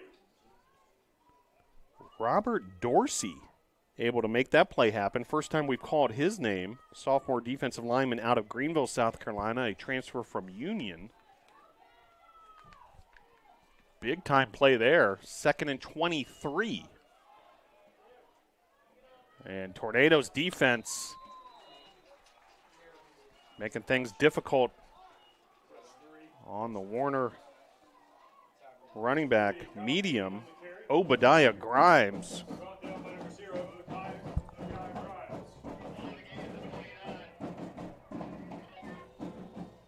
With the stop there in the interior of those trenches. So that'll bring up a 3rd and 20. Fans, let's hear it for your Tornado defense. Evan Eschbach as Glasgow is in motion. Eschbach drops back, rolls to his left, able to find a receiver, and then a immediate hit. Jock Pledger, who had an interception in the first half, with a big-time stop there. And that's a big 3-and-out for the Tornadoes. That is significant as far as coming out of the halftime locker room and coming up with a 3-and-out after, in that first half, Warner put together 16 first downs and 358 total yards on offense. So, big-time stop there by the Tornado defense. Net loss of 4 yards on the drive for Warner. And meanwhile, another pre-snap penalty against Warner. This may back him up even further. Will help with Tornadoes with field position.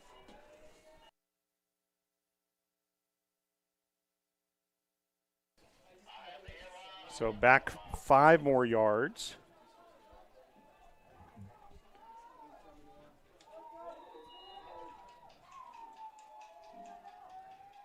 First punt of the game for Warner.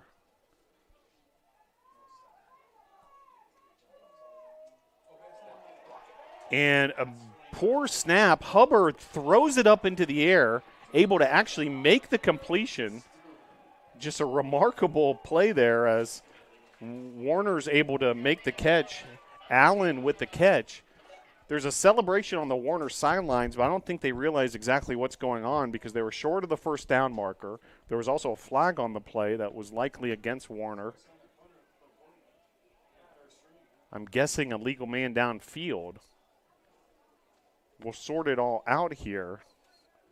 It was kind of humorous there watching Warner celebrate what would have been a turnover on downs and put the Tornadoes into great field position. But a tough break here on the Tornadoes. A pass interference call, oh my, on an absolutely broken play.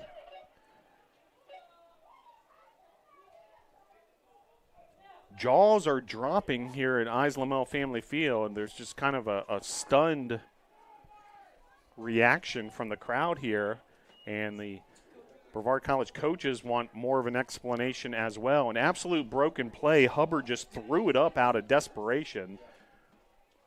Pass was somehow caught by Allen, and pass interference, the call on the play.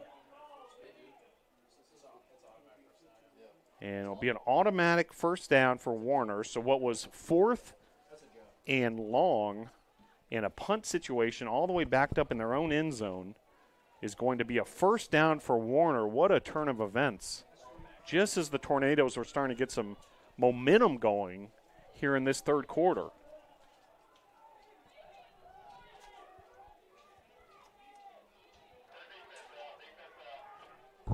So meanwhile, the Tornadoes need to get their defense on the field, regroup here. Can't let this destroy all the momentum that Brevard had been putting together here in this third quarter. And it's back on the defensive shoulders again after they came up with a big 3-and-out that created that situation.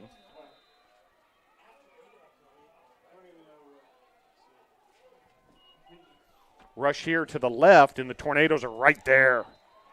Brevard College defense. That group up front, Trey Williams, Obadiah Grimes, and Wyatt Langford have been stout. It's been very difficult for Warner to get anything going in the running game in between the tackles. 6:30 and counting here in the third quarter. After that tackle for loss from Grimes, 2nd and 12. Eschbach able to create a little bit of breathing room for himself. He throws it well downfield.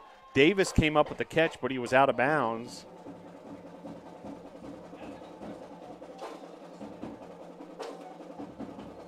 Cam Moore was there defensively. Also Montrell Stinson providing defensive support from that secondary. So another 3rd and long, 3rd and 12. Defense has been performing well so far in this third quarter. Big play here, 3rd and 12. Pass underneath, and that's going to be a stop. Virtually no gain. Dorsey. But a late flag, another flag flies. And this may have just cost the Tornadoes another potential 3-and-out. So we'll get the official word here. And so 6:04 to play.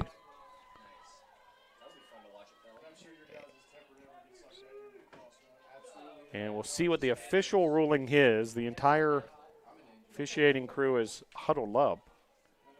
And that could be a costly penalty potentially against the Tornadoes, which would have stopped another 3-and-out potentially by Brevard.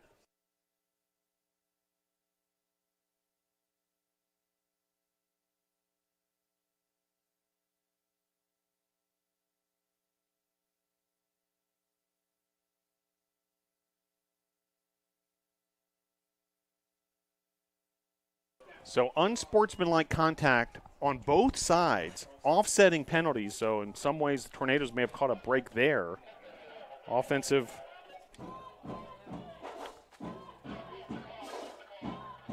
team of Warner heads off to the sidelines. Punting unit comes on, so Tornadoes able to get the 3-and-out and bailed out a bit there by the offsetting penalties. Wyatt Langford was the Tornado who got that unsportsmanlike conduct and the warning. Meanwhile, punt there, down at the 45-yard line. Tornadoes will take over from there. Brevard trailing 23-6.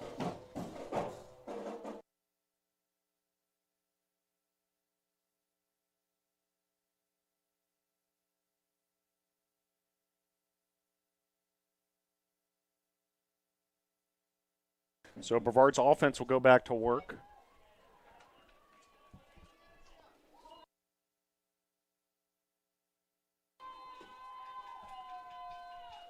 Rush here to Devontae Murray. And that'll be a first down, a gain of 11 for Murray. Murray's been great here in this third quarter. 11 more yards for Murray. He now has 33. Good news, LaRoderick Rucker back onto the field. Chancellor Lee Parker checking in.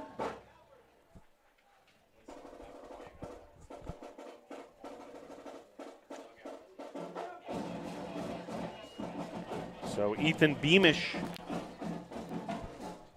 will go back to work. Chancellor Lee Parker lined up like a wide receiver, now sort of in an H-back type spot, and that's who the intended receiver is going to be.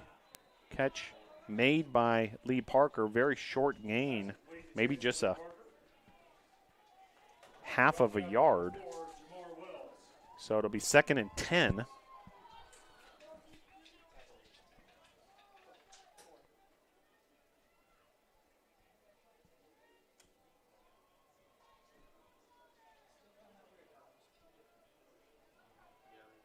.447 and counting.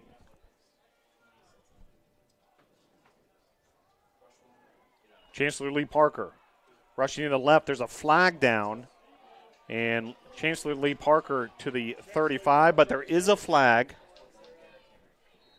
And this very well may be a holding call on the Tornadoes. It's in that part of the field where that's typically the case.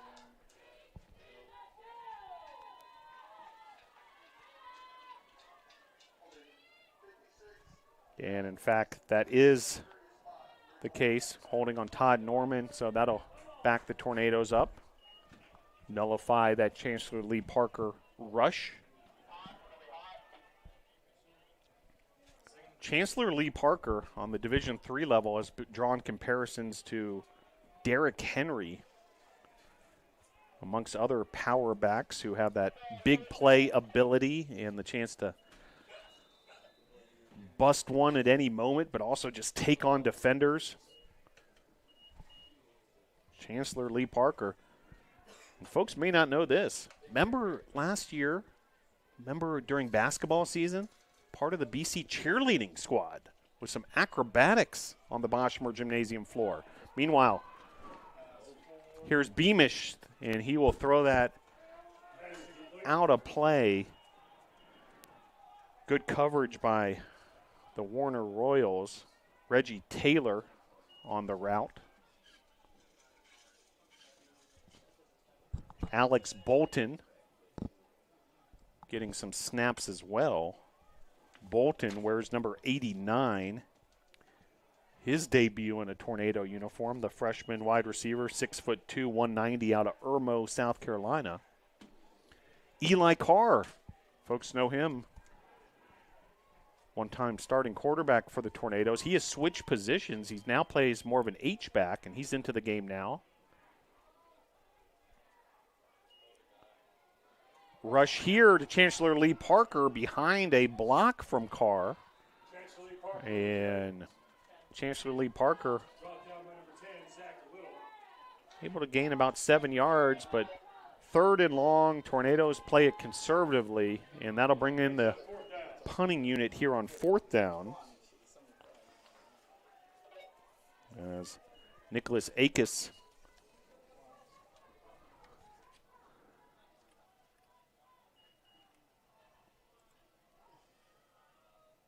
will attempt his 3rd punt. His first 2 punts were both down within the 20.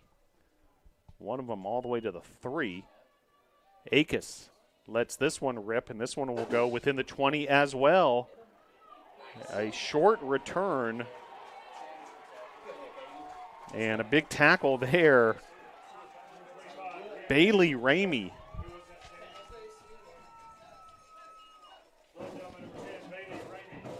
Now, if you think we call the name Ramey a lot during a given Brevard College football contest, it's because there's 3 Ramey brothers on the roster. Jordan, Bailey, and Regan, who made a play earlier, and Bailey making the play there. 3 brothers on the roster. Pass is incomplete there, as Hastings was the intended receiver. Warner hasn't been able to get anything going offensively here in the third period. Jordan, Bailey, and Regan Ramey. Jordan, the eldest of the 3 brothers, and all 3 Brevard College Tornadoes. Hailing from Yadkinville, North Carolina, Forbush High School. 3:16 to play here in the third, 2nd and 10. Eschbach is able to find Medium, and Moore forces it out of bounds, and so that'll bring up another 3rd down. Another opportunity for a big stop here for the NATOs. Defense has played very well here in this third quarter for Brevard, and another key opportunity here to send Warner's offense off the field and give Tornadoes decent field position. Medium, the running back to the right of Eschbach. Eschbach back to pass. And incomplete, intended for Donald Cummings. Cam Moore was there on the coverage. And another 3 and out for the Brevard College defense. And that'll bring on the punting unit for Warner.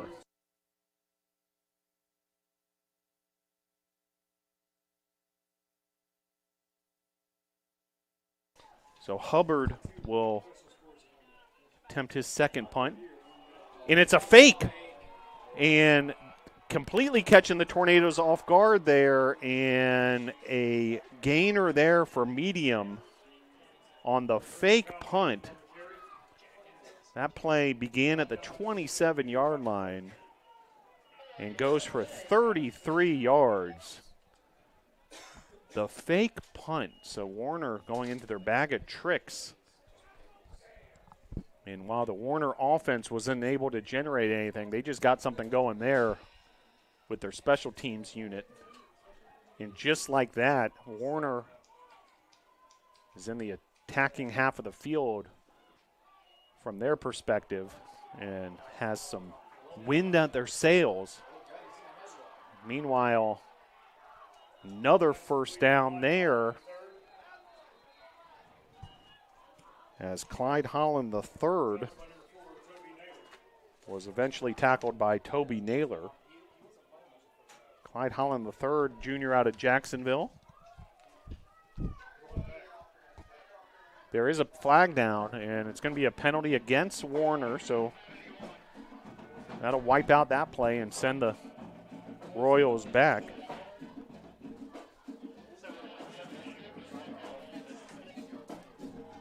Holding was the call on the Royals. So 1st and 20 now from the 50. 1:49 to play here, third quarter. Pass there, batted down by Toby Naylor, the graduate student for the Tornadoes, such a key part of the NATOs over the years. Out of Bristol, England, Toby Naylor. Did some great work last spring as a graduate assistant coach with the Brevard College women's lacrosse team. Talking about spreading your wings and getting experiential with your experience here at Brevard College. 1:44 to play here, third quarter, 2nd and 20. Pass downfield, well defended by the Tornadoes. Dylan James was there.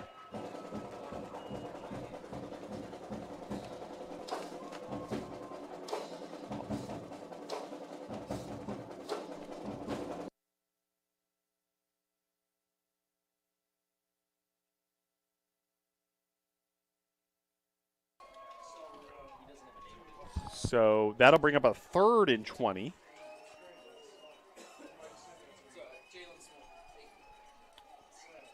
Jalen Smith, the big play there, along with Dylan James. Those 3rd and 20. Dropping back is Eschbach.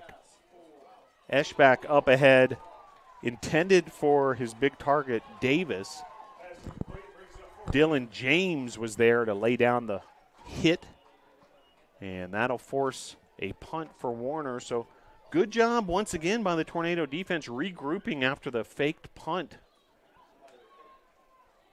But certainly a shifted field position as this punt from the 50-yard line for Hubbard.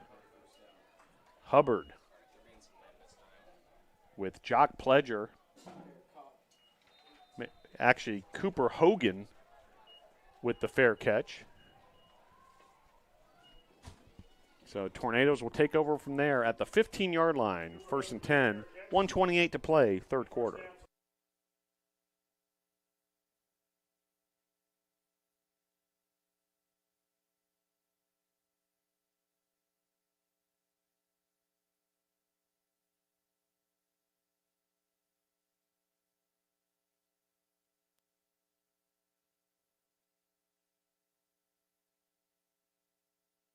So Tornadoes offense will take back over 1st and 10 from their own 15. Chancellor Lee Parker into the ball game at the tailback position. Pass into traffic. Incomplete, intended for Chancellor Lee Parker. Alseam and Belt there for Warner. And looks like Chancellor Lee Parker's a little bit shaken up as clock stops at 1:23 in the 3rd period. Well, Tornadoes, following this season opener versus Warner, will head to Hampton, Sydney on Saturday, September the 9th, a week from today. Then the next home game for the Tornadoes versus Averett on September the 16th. That's a 6 p.m. start. So a bit of a twilight effect on the 16th. And then the big homecoming weekend, September 23rd, when the Tornadoes host Maryville. Night before will be the Athletics Hall of Fame induction, which will include Ray Gill going into the Brevard College Tornado Athletics Hall of Fame. Appreciate all that Ray does for Brevard College athletics. And he'll be celebrated for his incredible career as a baseball student athlete here, and handles the PA announcing at Lamel Family Field along with the Boschmer Gymnasium. Meanwhile, 2nd and 10 here, up ahead, pass intended.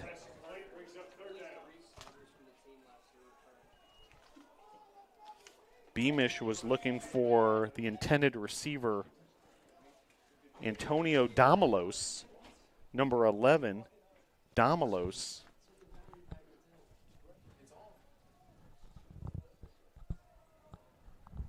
So I'll bring up 3rd and 10.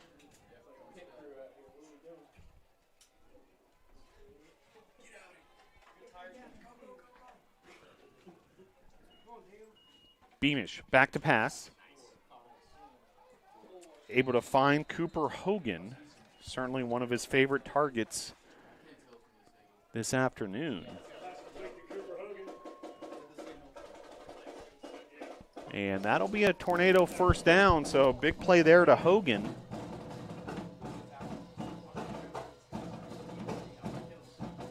Beamish now 18 of 27, 110 yards. College, 1st down.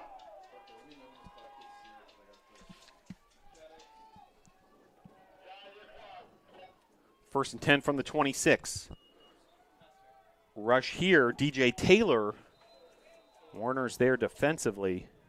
And then a flag comes in late. This might be unsportsmanlike, likely on Warner, as the tackle was made by Jamar Wells, and then he was taunting very directly, very overtly the Brevard sidelines. See what the call is officially here.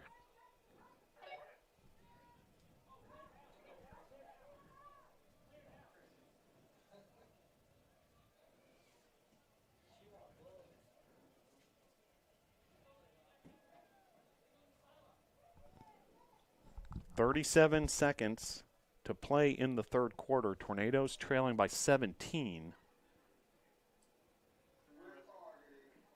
It's actually a targeting call. So even more severe than the jawing that we had seen afterwards and potential unsportsmanlike conduct. Number 4, Jamar Wells, is called for a targeting. And that'll be the day for him. And it'll be a first down for the Tornadoes, as DJ Taylor's helped off the field.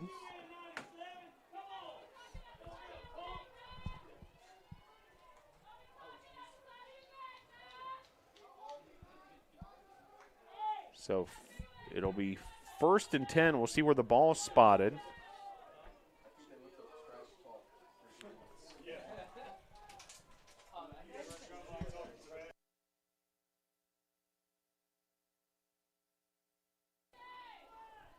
So referees will march it off after the targeting penalty against Wells. It'll be 1st and 10 from the 42.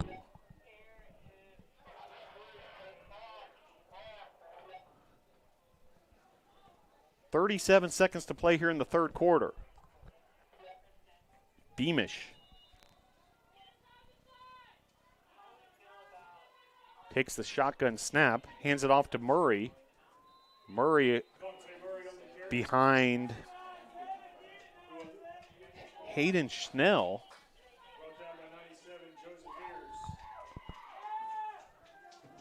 Who was the pulling guard on that rush.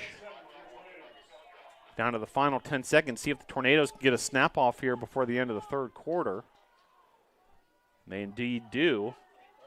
Rush here to Murray, and he meets a wall of Warner defenders, including Smith and Allen. And that'll be the last play of the third quarter. We'll head to the fourth quarter with your score. Warner 23, Brevard 6.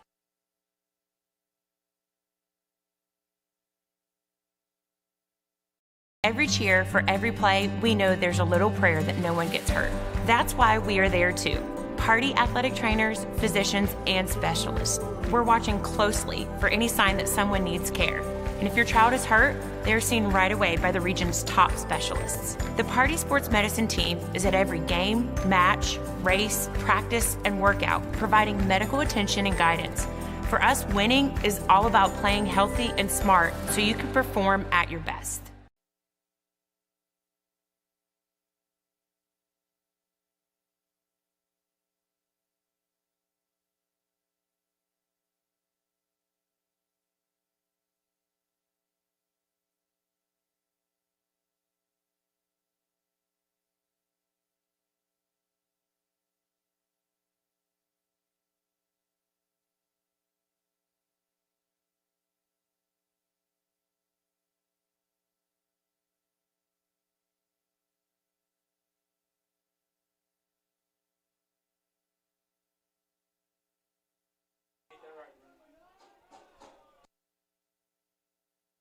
Start of the fourth quarter here at Islamel Family Field. Tornadoes shutting out Warner in that third quarter. A field goal for Brevard made the score 23-6. And pass there, Zachary Orr. That's going to be a first down for the Nados. Big gainer.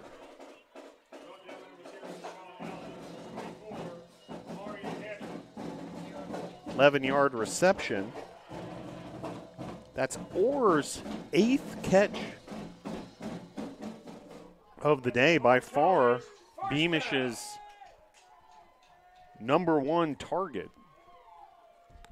14:33 to play here in the fourth. Tornadoes moving right to left on your device. Beamish scanning his options and throws out of bounds. Good coverage there by Warner in that defensive backfield. The clock stops at 14:19.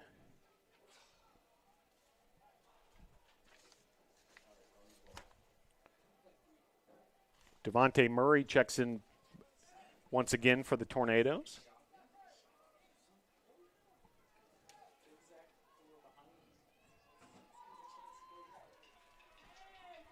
Two wide receivers to the right, two spread to the left. Zachary Orr in motion.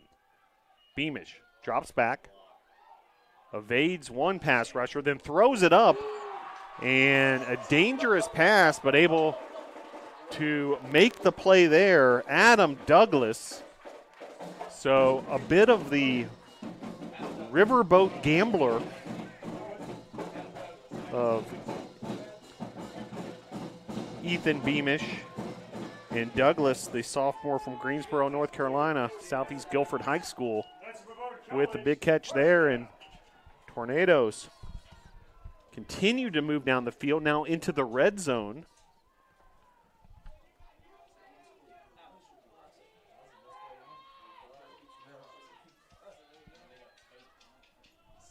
First and 10 from the 15.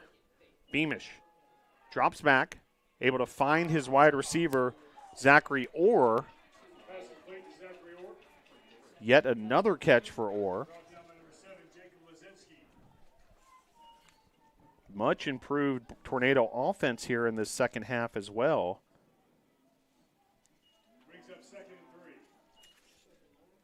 But still looking for their first touchdown in this contest. Had a pair of field goals via Hugo Taylor's leg. Second and 3. Beamish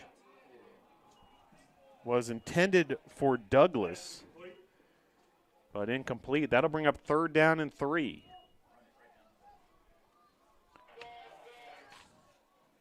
Alex Bolton checks in as Jack Spots heads to the sidelines. A lot of different packages this Tornado offense uses.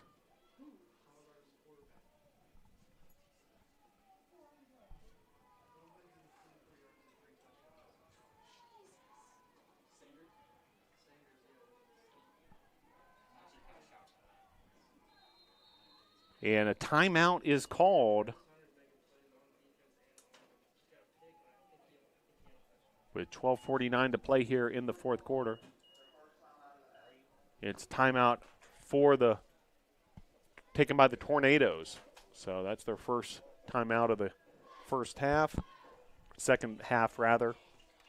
2 timeouts remaining for Brevard, and critical juncture here as we're into the fourth quarter, 12:49 to play, and Tornadoes trailing by 17. A touchdown on this drive would really make this a ball game.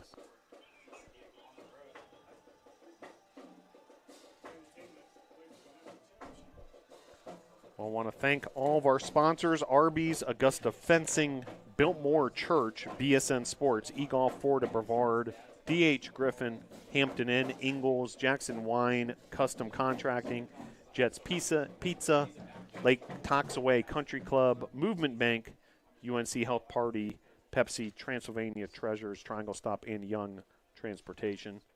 Also, a big shout out to Hampton Inn, one of those sponsors. Official hotel of the Brevard College Tornadoes. What a location near the entrance of Pisgah National Forest. And if you call Hampton Inn Brevard directly, ask them about the Brevard College Tornado Athletic Special Rate, you'll be able to get a good discount on your visit here to Transylvania County. Meanwhile, 12:49 to play here. A big play here for the Tornadoes. 3rd and 3. Beamish keeping it himself, able to break a tackle, and that's going to be good for a first down. Big time run there by the quarterback, Ethan Beamish. So Beamish showing some of his running ability as well. A first down. And Beamish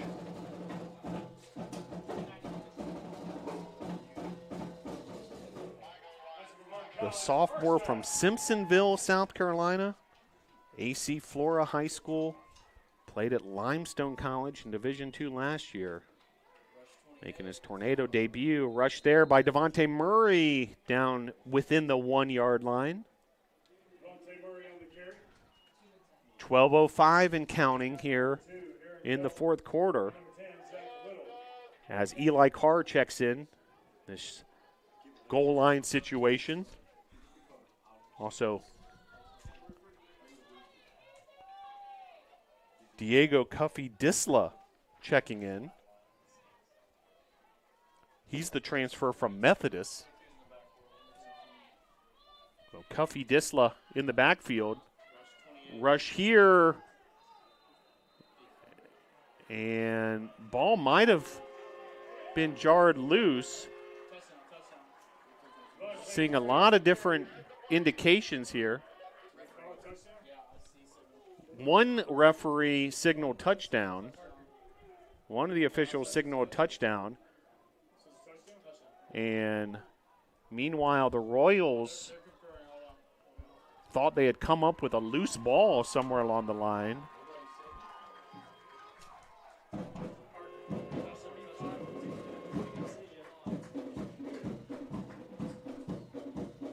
But it is indeed a touchdown.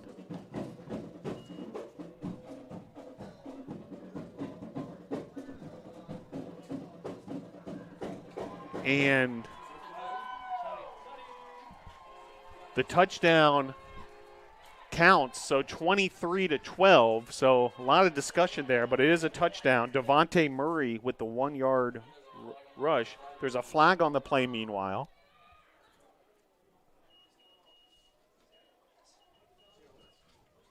So still sorting out some of these particulars. But the one thing we know for sure, touchdown in the books. And that was big for the Tornadoes to finish off that drive. First touchdown of the 2023 season.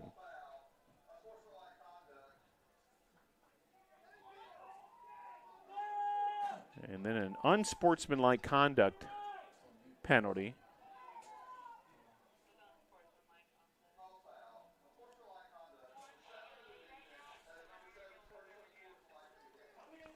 Unsportsmanlike on Warner. And that'll be assessed on the kickoff. So Tornadoes, great capping off of the drive there in the short yardage situation. Murray with the touchdown rush. And now extra point coming from Hugo Taylor. And uses the left upright to his advantage. And Taylor able to drill that home. 23-13. We got a ball game, folks. This is a 10-point game. The Tornadoes have outscored Warner 10-0 here in this second half. And the way the Brevard defense has been playing, really limiting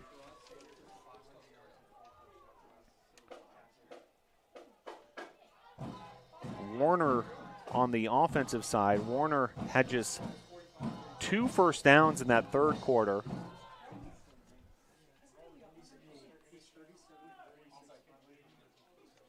And after just an explosive first half by Warner where they racked up 358 yards, only 40 yards in the third quarter by the Warner offense. So a tale of two halves. We'll see if the Tornadoes can keep this momentum going, and it'll begin here with a kickoff from Hugo Taylor.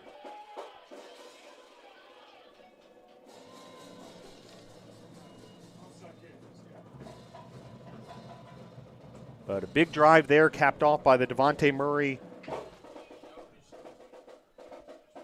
1-yard touchdown. Taylor feeling it. He just blasted that almost to Hendersonville.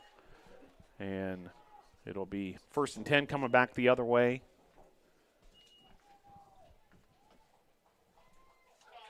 For Warner. That last drive by the Tornadoes, talking about constructing a long, effective drive. 14 plays, 85 yards. It started all the way back on Brevard's own 15.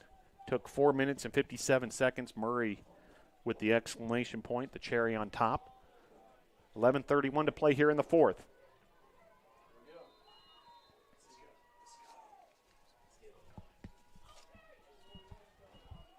Rush here, using the left side of that offensive line. This is going to be a big gainer for Warner.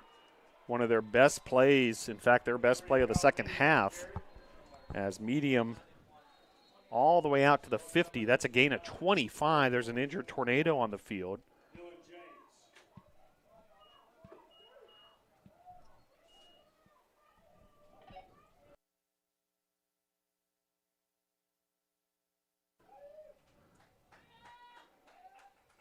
Jordan Ramey, the injured Tornado, he's been helped off. So a big gain there on the first play of this drive for Warner. Tornadoes defense playing so well here in this second half. See if they can come up with another stop here. Tornadoes now trailing by 10 after trailing by 20 at the intermission. 1st and 10 from the 50. 11:15 and counting here in the 4th. Rush up the middle and able to find some daylight once again was medium. Jamil George with the tackle.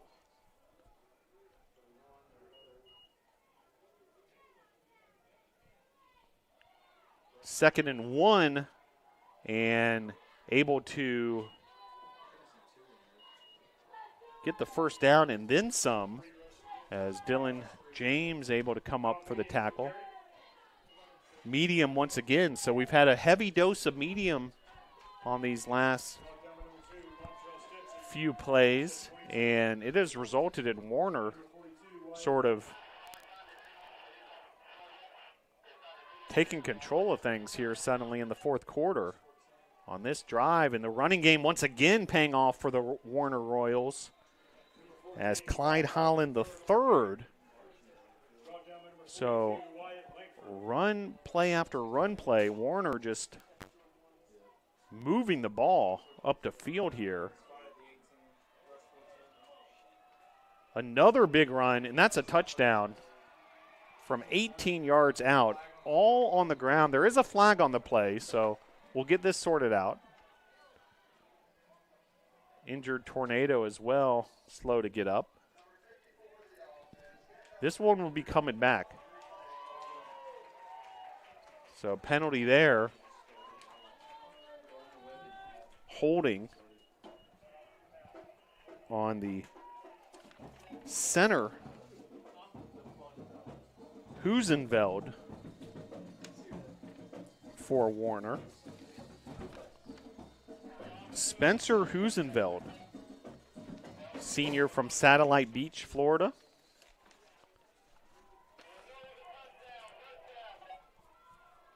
So that'll make it 1st and 20. So touchdown wiped out. Meanwhile, another rush.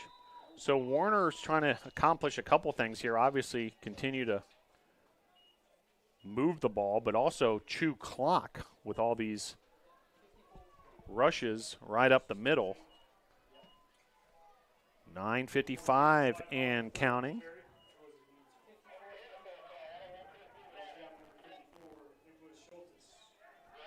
That was Holland III once again. Nicholas Schultes with the tackle for the NATOs. 9:35 to play. Escaping the pass rush and then running out of bounds is Evan Eschbach.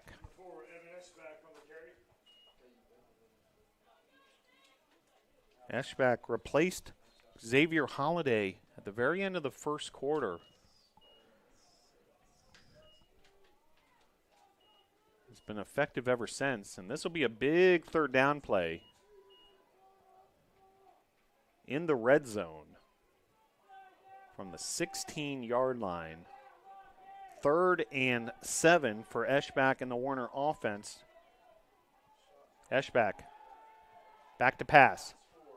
And a potential touchdown is dropped by Fryer. And Tornadoes may have caught a break there. But the bottom line is it's a stop, and Brevard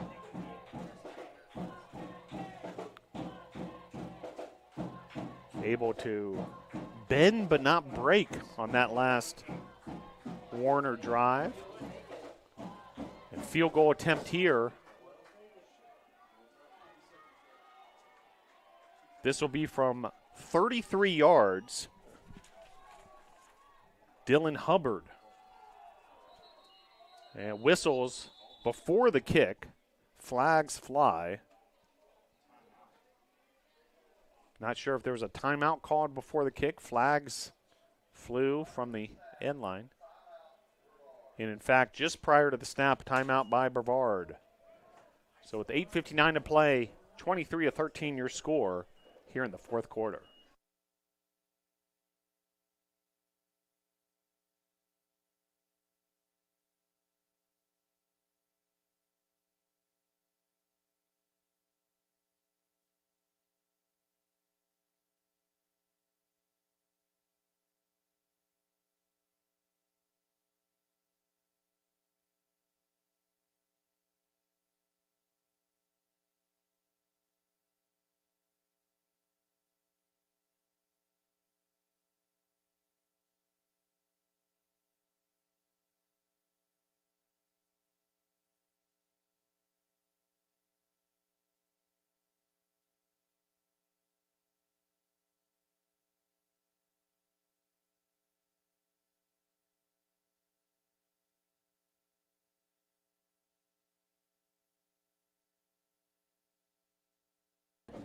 So Dylan Hubbard will set things back up. He's the place kicker for Warner. His holder, Ronnie Joe Gilchrist. This will be from 33 yards. There was a blocked kick earlier on a field goal attempt by Warner, by Dylan James. Hubbard's also missed an extra point. It's a fake, and well defended. Good discipline by the Tornadoes. No pass interference that time. And the Tornadoes will get the turnover on down. So timeout really actually works in the Tornadoes' favor. Had the timeout not been called, the field goal would have been good. The lead would have been extended to 13. Meanwhile, a faked field goal attempt is a failed attempt by Warner, and therefore a turnover on downs. Tornadoes offense will take back over at their own 16-yard line with 8:56 to play here in the fourth quarter. Ethan Beamish. Little trouble with the snap there in the shotgun, and getting just about back to the line of scrimmage. Maybe a loss of 1, 2nd and 11. So 2nd and 11 from the 15. 8:35 to play. Period number 4. Jordan Rowell has checked in for the Tornadoes. One of those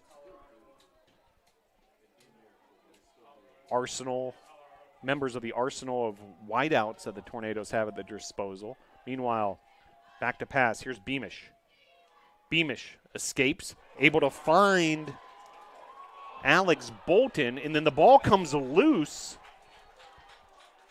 We'll see what the ruling is here. Ball came loose there, and Tornadoes able to come up with the recovery, Zachary Orr. So tenuous situation there.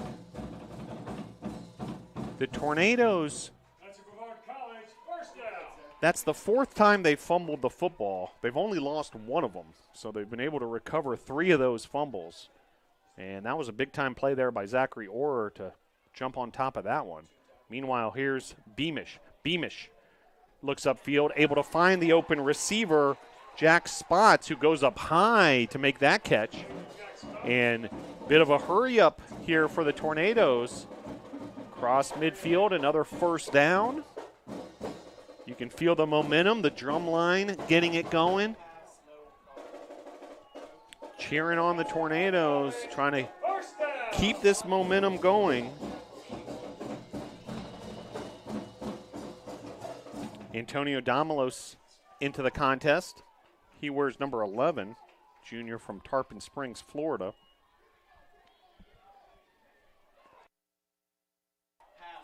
Beamish able to play it forward, complete to Jeremy Rudolph. So again, showing the depth of this Tornado wide receiving unit. He's the junior from Winter Garden, Florida. Another first down for the Tornadoes. Beamish in his Tornado debut. Now 24 completions on 35 attempts. 6:33 to play. Beamish back to pass. Beamish, deep shot. He's got an open receiver and a touchdown. Adam Douglas from 31 yards. Adam Douglas with the touchdown. And the crowd here at Ise Lamel Family Field absolutely erupts.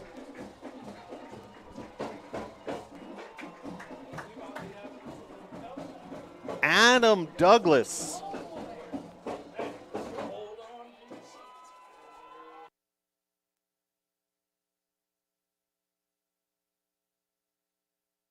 First career touchdown for Adam Douglas.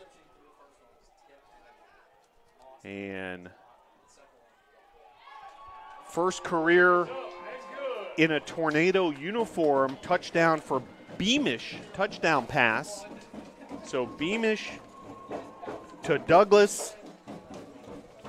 The Tornadoes have outscored the Royals here in this second half. 17-zip. Trailed 23-3 at halftime. Charles Dickens, the tale of two halves. 6:27 to play here, quarter number 4, and the mood, the energy, the excitement here at Ise Lamel Family Field has shifted.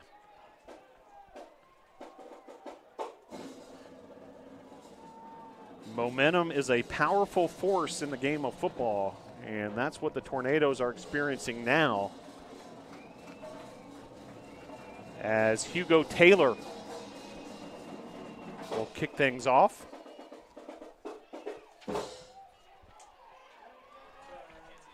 Return here.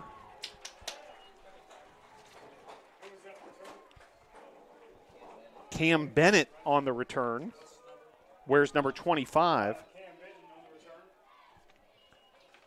So from Warner's perspective, they were really moving the ball on that last possession, running the ball. They still, despite all this momentum for the Tornadoes, have a 3-point lead. So the question is, will they open it up a little more on offense or try to bleed more clock? They have 2 wide receivers spread all the way to the near sideline here. Jock Pledger and Dylan James defending. Meanwhile, rush up the middle. Tornadoes defensive line. They've been there all day long. Obadiah Grimes amongst others. Moses Perkins the second getting in there. That's a big stop by the Tornadoes. And that'll bring up a 2nd and 11 situation. That was medium again with the carry.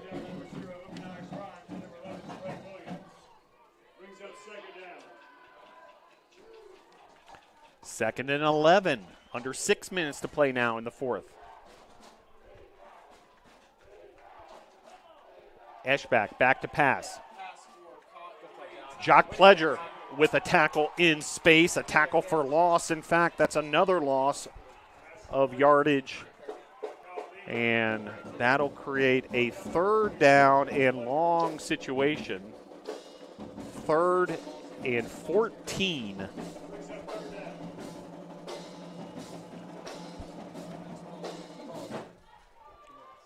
Let's hear for your Tornado defense. 5:22 and counting here in the fourth quarter. Eschbach in the shotgun. Eschbach. And trying to go up high there was Davis. Pledger was there on the coverage. There's no flags on the play. That's a big-time stop by this Tornado defense. And the punting unit will head back onto the field. Dylan Hubbard, who's been busy doing it all from the kicking perspective for Warner. He will punt with Cooper Hogan deep for the NATOs.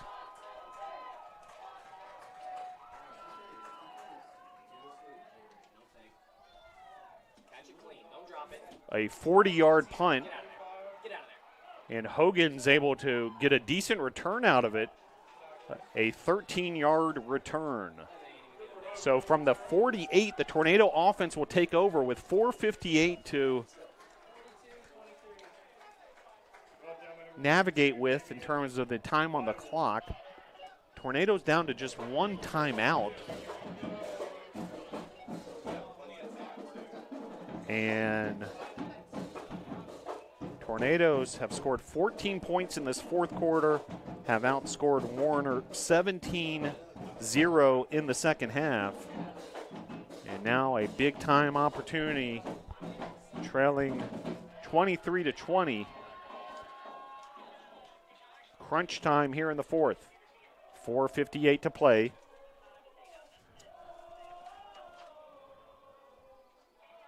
Beamish flags. And we'll see what the flag is all about.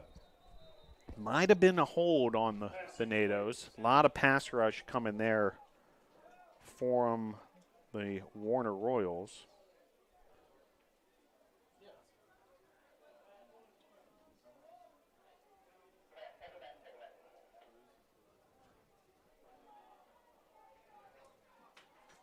And it's going to be a holding against the Tornadoes indeed.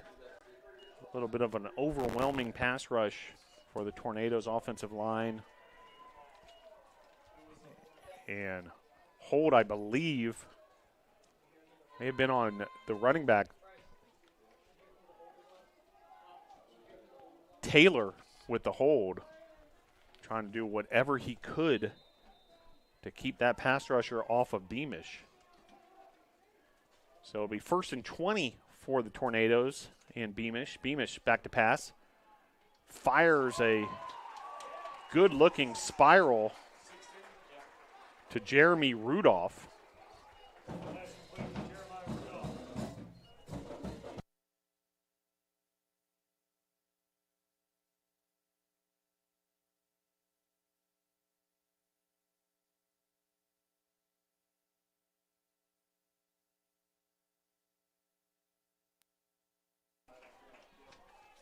Second and 8 from the 49. So big time play there. Beamish finding Rudolph. Beamish back to pass. You can see the arm on Beamish as he's able to zip these spirals upfield. That one incomplete.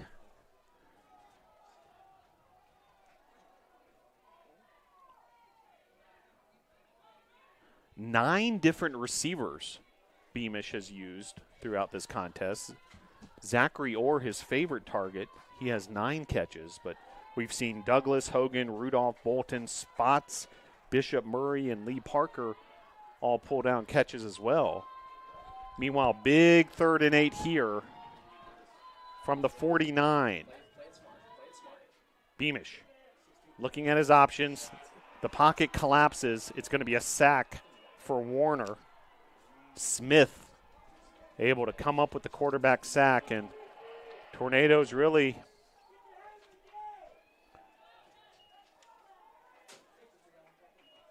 perhaps have no choice here but to punt, but this is going to really put things on the shoulders of the defense as Tornadoes down to just one timeout.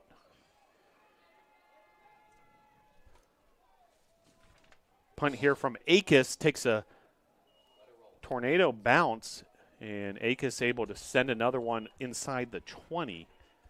So that's where Warner will start.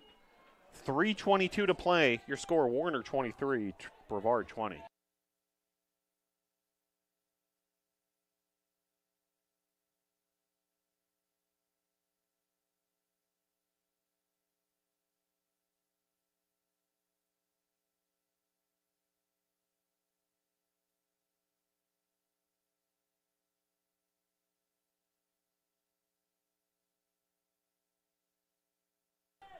.322 to play in the fourth quarter. Tornado defense with another assignment here.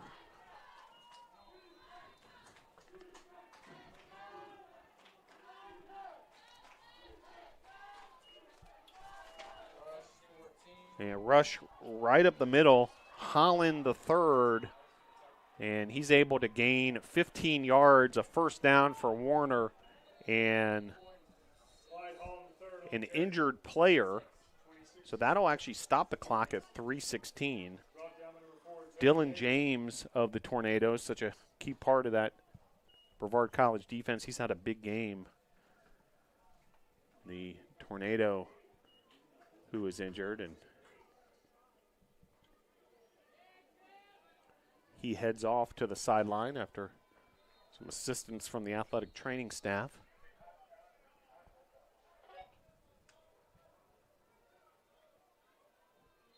So Tornadoes desperately need stops here to somehow get the ball back into the offense's hands. 3:16 to play, just one timeout remaining for Brevard College to use at their disposal and to stop this clock. Wyatt Langford, Trey Williams, Obadiah Grimes up front. Lyndon Galt into the contest as a linebacker. These are the Brevard College Tornadoes being called upon here late to come up with this defensive stop. Wyatt Langford able to get the stop there.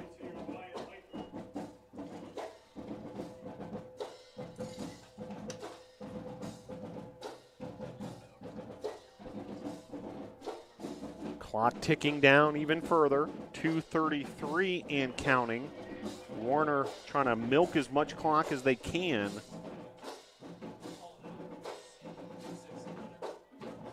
Now 8 on the play clock, down to 5 on the play clock. Rush here, and Tornado's going to get another stop.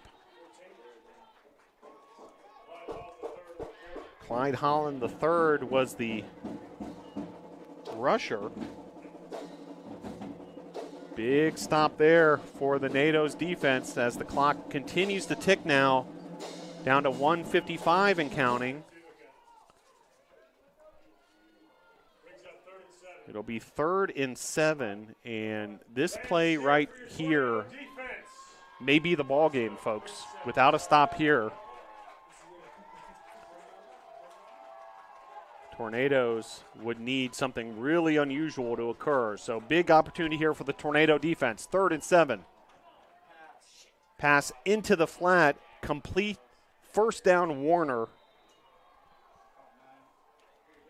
Adrian Glasgow Jr. on the receiving end of an Eschbach pass. Stinson brought him down. First down Warner. And that might just do it, folks. as clock continues to tick away here. 1:08 to play in the fourth. Eschbach came up with a play when he needed it most, finding Glasgow in the flat, and Glasgow turned forward, was able to secure that first down. But a loose ball there, a fumble. Oh my! The miracle has occurred that the Tornadoes needed at this point. A forced fumble. And the Tornadoes' Bowman comes up with the loose ball. Quintrell Bowman, Ernest Smith II forces the fumble. There is a flag on the play, so let's get this sorted out. Oh my. Just when we thought that Warner could put this to bed, basically, with a fresh set of downs, under a minute to play, only one timeout for Brevard. A fumble caused by Ernest Smith II, the senior from Barnwell, South Carolina, picked up by Bowman. There is a flag on the play, however.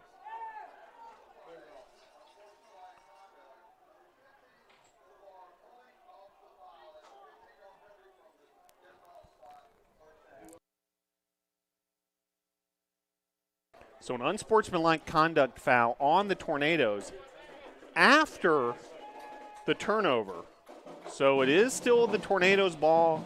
There is still hope here for the NATOs. However, the situation is that much tougher after a 15-yard penalty will impact field position, as Tornadoes now will start this drive with 51 seconds to play, one timeout at their own 44.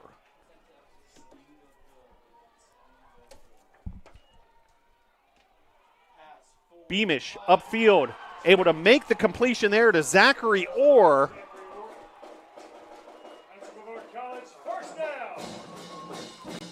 Gain of 21. Tornadoes with the first down. 45 seconds to play. Beamish back to pass. Able to find an open receiver along the sidelines. Adam Douglas with the catch. He had the touchdown earlier, another first down. And just like that, the Tornadoes have moved very quickly down the field and suddenly have some time to operate here. 37 seconds to play here in the fourth quarter, trailing by 3. DJ Taylor in the backfield. Rowell is checked in as well. Beamish had an open receiver. Cooper Hogan was the intended receiver, in and out of his hands. 2nd and 10. Clock stops, 33.4 seconds.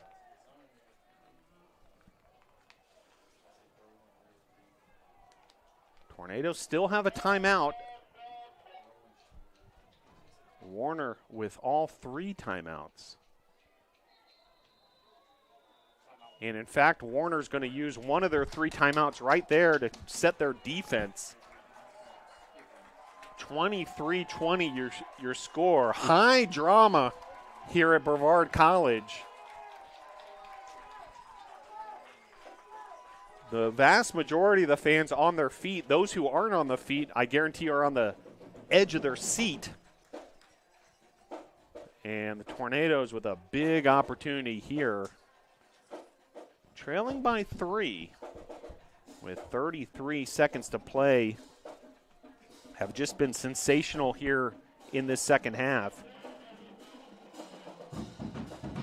Come all the way back and make this a 23-20 ball game after trailing 23-3 at halftime.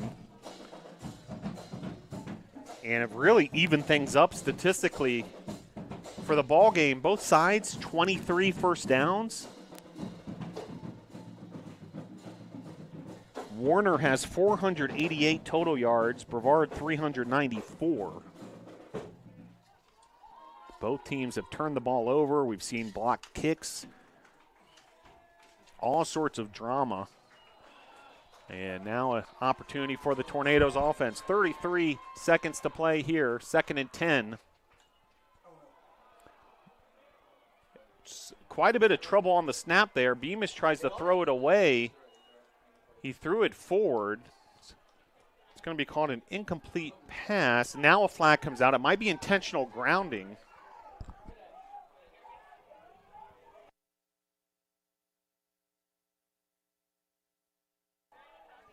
Meanwhile, Beamish looks like he's shooken up a bit.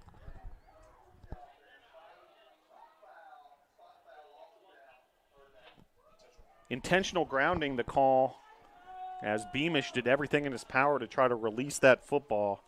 And that's a tough break because it's a loss of down.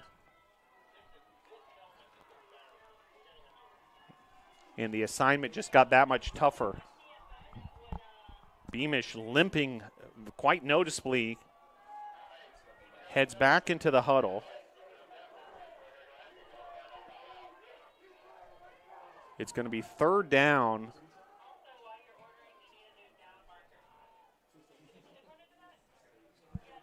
Third and 20, I believe. From the 35-yard line, the yard to gain the 15. 3rd and 21 officially.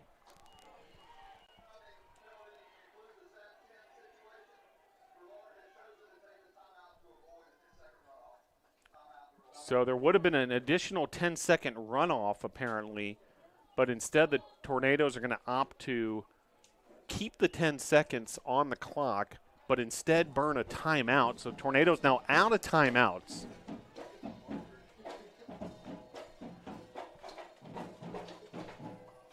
Appreciative of the group we have here in the press box, because to keep all this straight, you need an army of statisticians and football minds to understand what's happened in this game. But great job, especially members of the Brevard College men's lacrosse program. Also, Lindsey Wyke in the house. PA announcer Ray Gill, sports information director Joseph Marvin. Donald Hudson, women's basketball head coach, helping us out as well. Really appreciate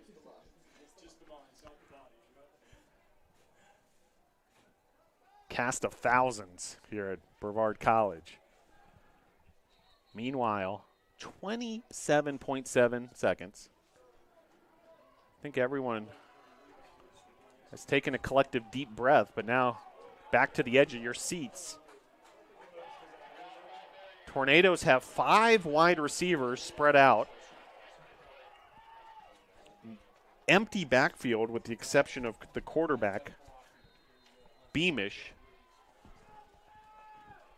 Beamish, back to pass. Pass rush once again from Warner. Beamish able to avoid the rush, find the open receiver. Tornadoes are going to have to spike the ball quickly. However, they can't because this will be 4th down, and instead they're going to send the field goal team on. Warner actually does the Tornadoes a favor. It looks like they're calling a timeout.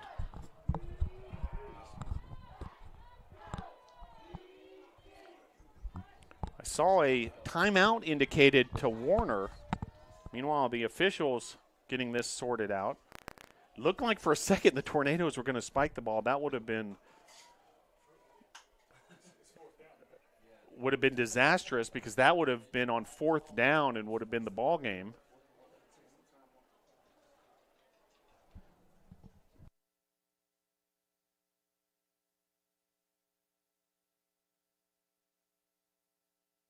So it's going to be 4th down. Warner, in my opinion, just did the Brevard College Tornadoes a favor by calling that timeout. Tornadoes, in fact, were rushing their field goal unit out onto the field, and this will be a field goal attempt by Hugo Taylor with the opportunity to tie this game at 23. The holder is Nicholas Akis. The snapper is Jamie Tinsley. This will be from 40 yards out. Taylor's had a nice game thus far. Opportunity here, perhaps the biggest kick of his collegiate career to date. From 40 yards, Hugo Taylor. Kick is up. Long enough. And good. Hugo Taylor drills the 40-yard field goal, and the Tornadoes have come all the way back from a 23-3 deficit to tie this game at 23 apiece on the Hugo Taylor field goal.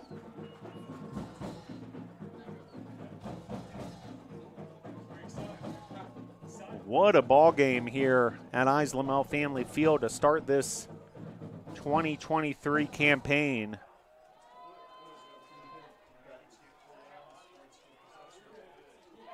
Taylor 3 for 3 in field goals.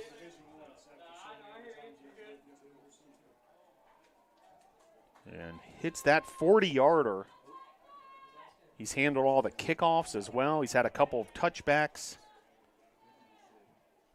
It's a tremendous day for Hugo Taylor. Junior kicker from Charleston, South Carolina. Warner will get one last chance here. So everybody hold on, because we've got to execute this kickoff from the Tornadoes' perspective. We've seen crazy things. If you remember that Miami-Duke game with about a dozen laterals, you never know what's coming on kickoff return situation as such. 10.5 seconds left, 23-23, all tied up. Taylor with the boot from the 4. And Tornadoes take care of business on the return. There is time for one more play from scrimmage, perhaps, for Warner.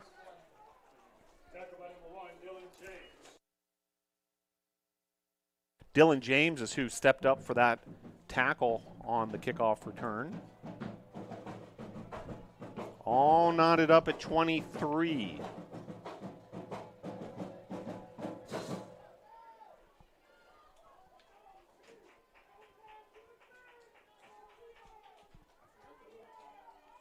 Warner's offense heads back onto the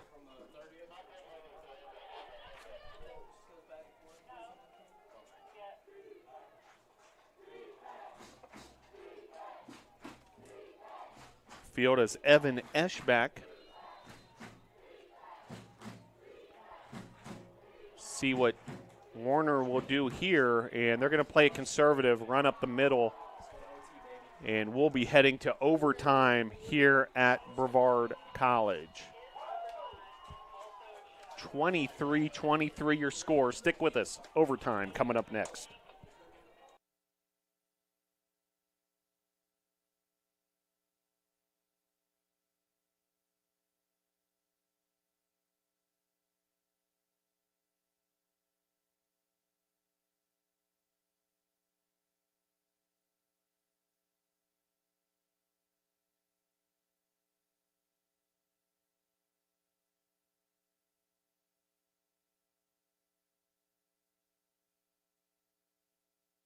Every cheer, for every play, we know there's a little prayer that no one gets hurt. That's why we are there too. Party athletic trainers, physicians, and specialists. We're watching closely for any sign that someone needs care. And if your child is hurt, they're seen right away by the region's top specialists. The Party Sports Medicine team is at every game, match, race, practice, and workout, providing medical attention and guidance. For us, winning is all about playing healthy and smart so you can perform at your best.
So coin toss before the overtime period.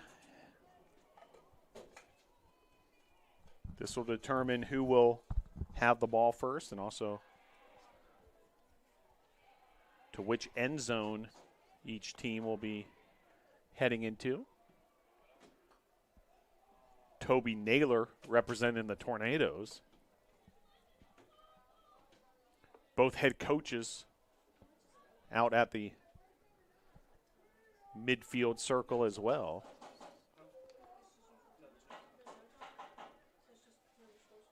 Do want to remind folks, JV football tomorrow versus Palmetto Prep. That's at 2 p.m.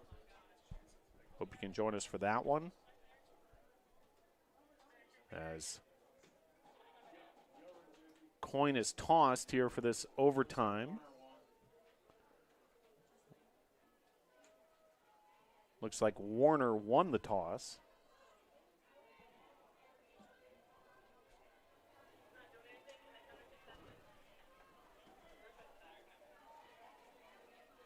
And we'll get the official explanation here.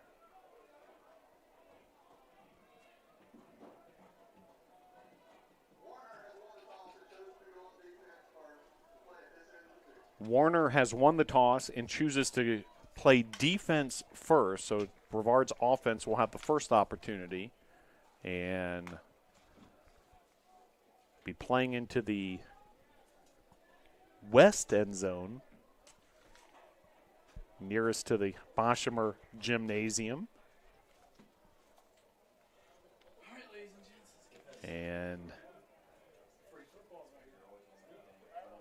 some extra football here for the fans at Eisenmel Family Field and all you all tuning in. Appreciate you tuning in to this broadcast on the YouTube channel. Be sure to subscribe to this channel. Hit that little bell. You'll know when we go live all season long, not only for Brevard College football, but for every home athletic event here at BC. So fresh set of downs for the Tornadoes at the 25-yard line. Chancellor Lee Parker in the backfield. Run, Chancellor Lee Parker, he's able to break a couple tackles, but then brought down, gang tackled. He did gain 2 or 3 yards. So each team will get a possession, and we'll see what the score is at the end of that. And if it's still tied, another possession will follow for each side. Typically, just like Warner did, if you win the coin toss, you choose to be on defense first. So that gives you an understanding of what you may need once your offense comes back on the field, depending on what Brevard does. And that throw, nobody home, sort of a misread route. Douglas was the closest receiver. Might have stumbled a little bit running that route. And just like that, we have third down. 3rd and 7. You don't have to get it all at one time necessarily, but you do need a first down in this situation. Certainly a touchdown much more valuable than a field goal with this college overtime format. Bit of an outdated term, but they used to call this the Kansas City tiebreaker. False start on the Tornadoes is going to move them back 5 more yards. So 3rd and 7 will become 3rd and 12. And the other variable there with a false start penalty like that is if you need to kick a field goal, say this is an incomplete pass, it's going to be that much more distance for Taylor, although Taylor drilling that 40-yarder to send this into overtime. What a weapon he has quickly become. So 3rd and 12 from the 27. Ethan Beamish back to pass. And the ball is tipped and intercepted by Warner. And they're going to head back the other way. A pick 6 for Warner. And just like that, there is a flag.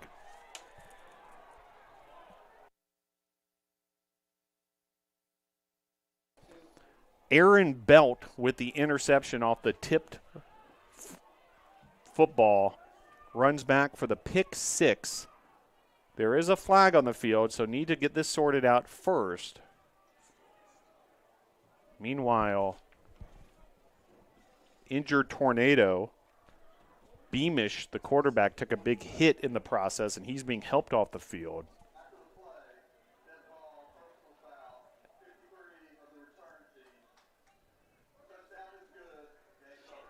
So after the play, there was a penalty, a personal foul on Warner. After the play, the pick 6 for Aaron Belt gives the Royals a 29-23 win in overtime. That is a bitter pill to swallow if you're the Tornadoes after coming all the way back from 23-3 to tie this game up at 23. Of course, that makes all the difference in an overtime situation like this. You typically don't see the overtimes unfold like that, but pick 6, a touchdown for Warner, and that'll do it, 29-23. Of course, the Warner offense doesn't need to come back on the field because that decides things right then and there. So really a tough way to end this one from the Tornadoes' perspective. What a second half. The Tornadoes coming all the way back from 23-3, tying the game at 23, and then a interception in overtime returned for a touchdown by Aaron Belt of the Warner University Royals, graduate from Mobile, Alabama.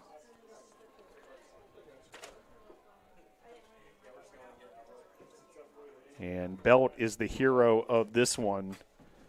Stick with us. We'll bring you all the numbers and all the details of a wild, wild affair here at Lamel Family Field to start the 2023 football season for Brevard College. Stick with us.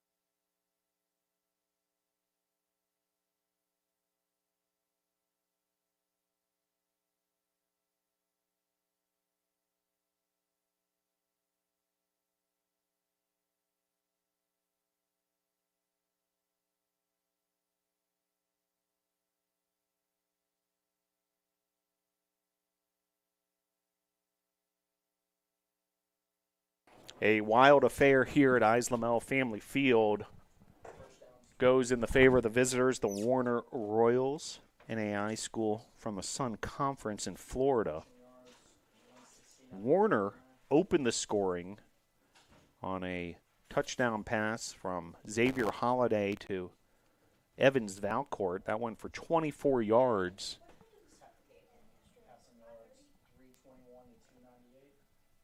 And Warner able to take a 7-0 lead after just 5 minutes of the first quarter. Holiday then hit Fryer for a touchdown to put Warner ahead 14-0. Hugo Taylor hit the first of 3 field goals for him, a 36-yarder with 52 seconds remaining in the first quarter to make it 14-3. Hubbard then responded with a field goal of his own for Warner. Dylan Hubbard making it 17-3. And then Warner went ahead 23-3 on the longest play of the game for either side, a 84-yard pass and catch from Evan Eschbach, who relieved the starter Holiday from the end of the first quarter onward. That was an 84-yard play to Davis. And so all the momentum was with Warner in that first half, taking a 23-3 lead into halftime, out producing Brevard in terms of total yards, 358 to 140 in that lopsided first half, and a 16-8 advantage in first downs. And the Tornadoes, however, made adjustments, it seems like, in halftime, and also came out with all sorts of energy and were able to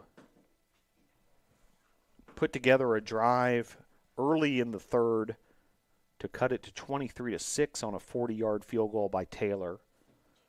A long drive resulted in a Devontae Murray 1-yard rush to put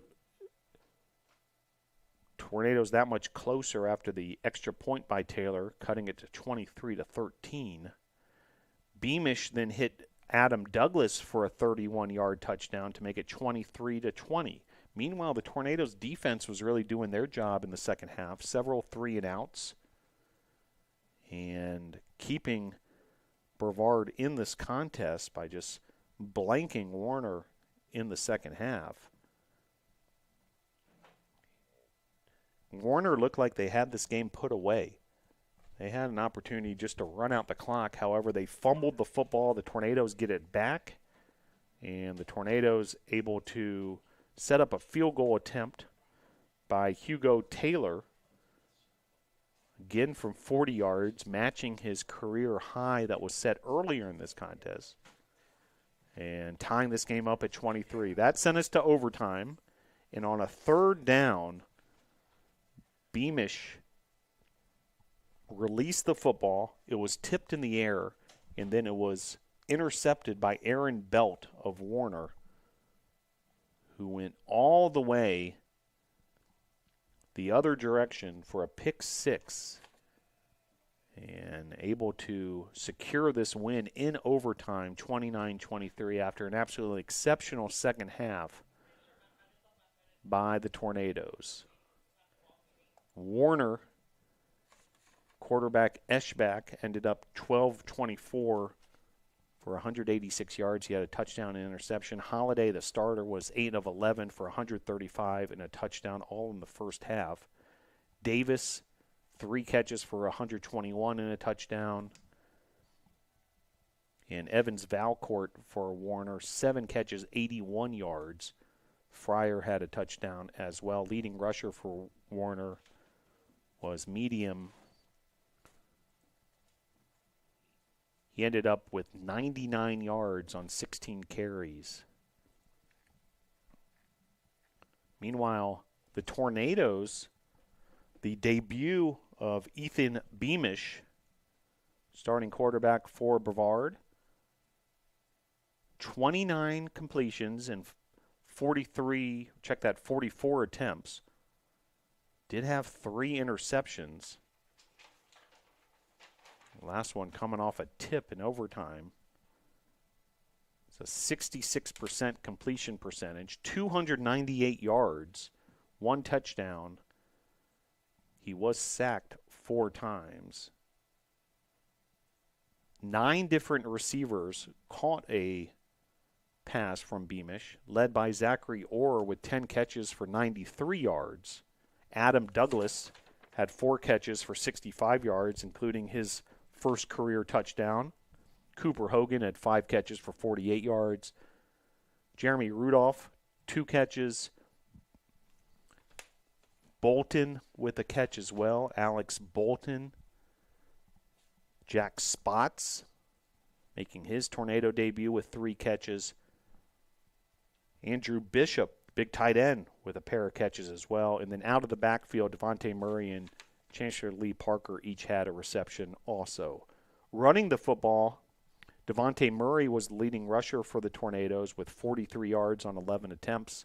Chancellor Lee Parker had 8 carries for 38 yards. DJ Taylor, 6 carries for 36 yards. Devontae Murray did score a touchdown as well. Turnovers were a story in this one. We mentioned the 3 interceptions by the Tornadoes. Also, had trouble just securing the football at times. Total 4 fumbles by the Tornadoes. They were able to recover 3 of the 4 themselves, but they did lose one of those fumbles. Warner had issues in that department also. 3 fumbles, 2 lost, and also a Warner interception. That was by Jock Pledger on the defensive side for the Tornadoes. Speaking of the Tornadoes defense, leading tackler was Dylan James with 8 tackles. Dylan James also on special teams with a blocked field goal. Big moment there for the Tornadoes as this wild game continued to unfold. Trey Williams with 7 tackles, including 3 tackles for loss. Obadiah Grimes with 5 tackles, also getting in the backfield 3 times. Montrell Stinson with 5 tackles. Wyatt Langford with 5 as well.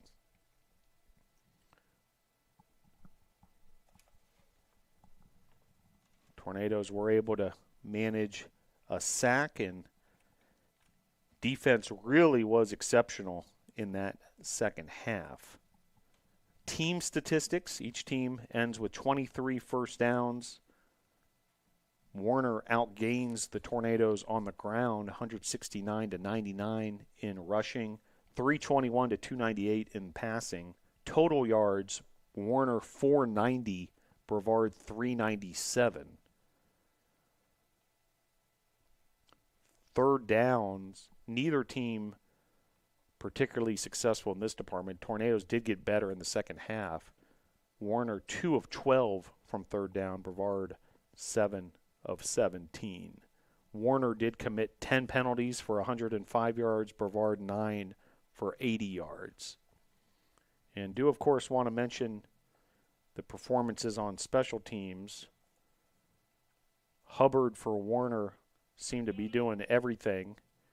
He made 1 of 2 field goals. He kicked off 5 times. He also punted 3 times. Meanwhile, what a day for Hugo Taylor. 3 for 3 on field goals, including 2 of the 3 from 40 yards. And the game-tying field goal at the very end of regulation. Taylor also kicked off 6 times, 2 of which were touchbacks. Then a good day for Nick Akis, the punter, as well. 4 punts, including a long of 40, but impressive whereby 3 of them were inside the 20-yard line, including 1 pinning Warner all the way back to the 3-yard line. Well, wild stuff here at Islamel Family Field. Not the result the Tornadoes wanted. However, a lot to build upon as Tornadoes will regroup and then head on the road to Hampton, Sydney this coming Saturday, September the 9th. That's a 1 p.m. start. Then back here at home versus Averett at 6 p.m., former USA South Conference rival. No longer in the conference, so a non-conference contest. That'll be at 6 o'clock on September the 16th here at Islamel Family Field. And then the big homecoming game versus Maryville, which is also the USA South Conference opener, September the 23rd at 5 p.m. JV football will be in action tomorrow at 2 p.m. at Islamel Family Field. Come on out and check that out if you're in the area. If not, you can tune in to this YouTube channel. We'll have that at 2 p.m. A couple of Brevard College football student athletes will be handling the call here on this YouTube channel. Brady Penn will be handling play-by-play, and Trey Williams will be in the analyst role for tomorrow's JV football game. So check out the multi-talents of those 2 student athletes who will be on the microphone tomorrow. Brevard versus Palmetto Prep. And then tomorrow evening at 7 p.m., the Brevard College women's soccer team will have their home regular season opener, 7 p.m. versus Carlo. And we'll bring you that action as well. But if you're in the area, please come on out to Islamel Family Field and support these student athletes. Men's soccer will be back in action on Wednesday versus Warren Wilson here on the campus of Brevard College. Well, want to thank all those behind the scenes who helped make the production possible. Big thanks to Sports Information Director Joseph Marvin, members of the Brevard College men's lacrosse team getting it done in the press box, Lindsey Wyke handling a lot of the production support for the broadcast as well. And a cast of thousands really making things happen here at Brevard College. It's a big operation to pull off a NCAA football contest, and just want to thank all those who help out behind the scenes to make things happen here at BC. Special thanks as well to PA announcer Ray Gill, and also our national anthem singer this evening, Grace Vaught. Well, that'll do it for us here on the campus of Brevard College as we kick off this 2023 football season with a dramatic one that did not go in the Tornadoes' favor, however. Your final score for the final time from Ives Lamel Family Field, Warner 29, Brevard 23. Go Tornadoes!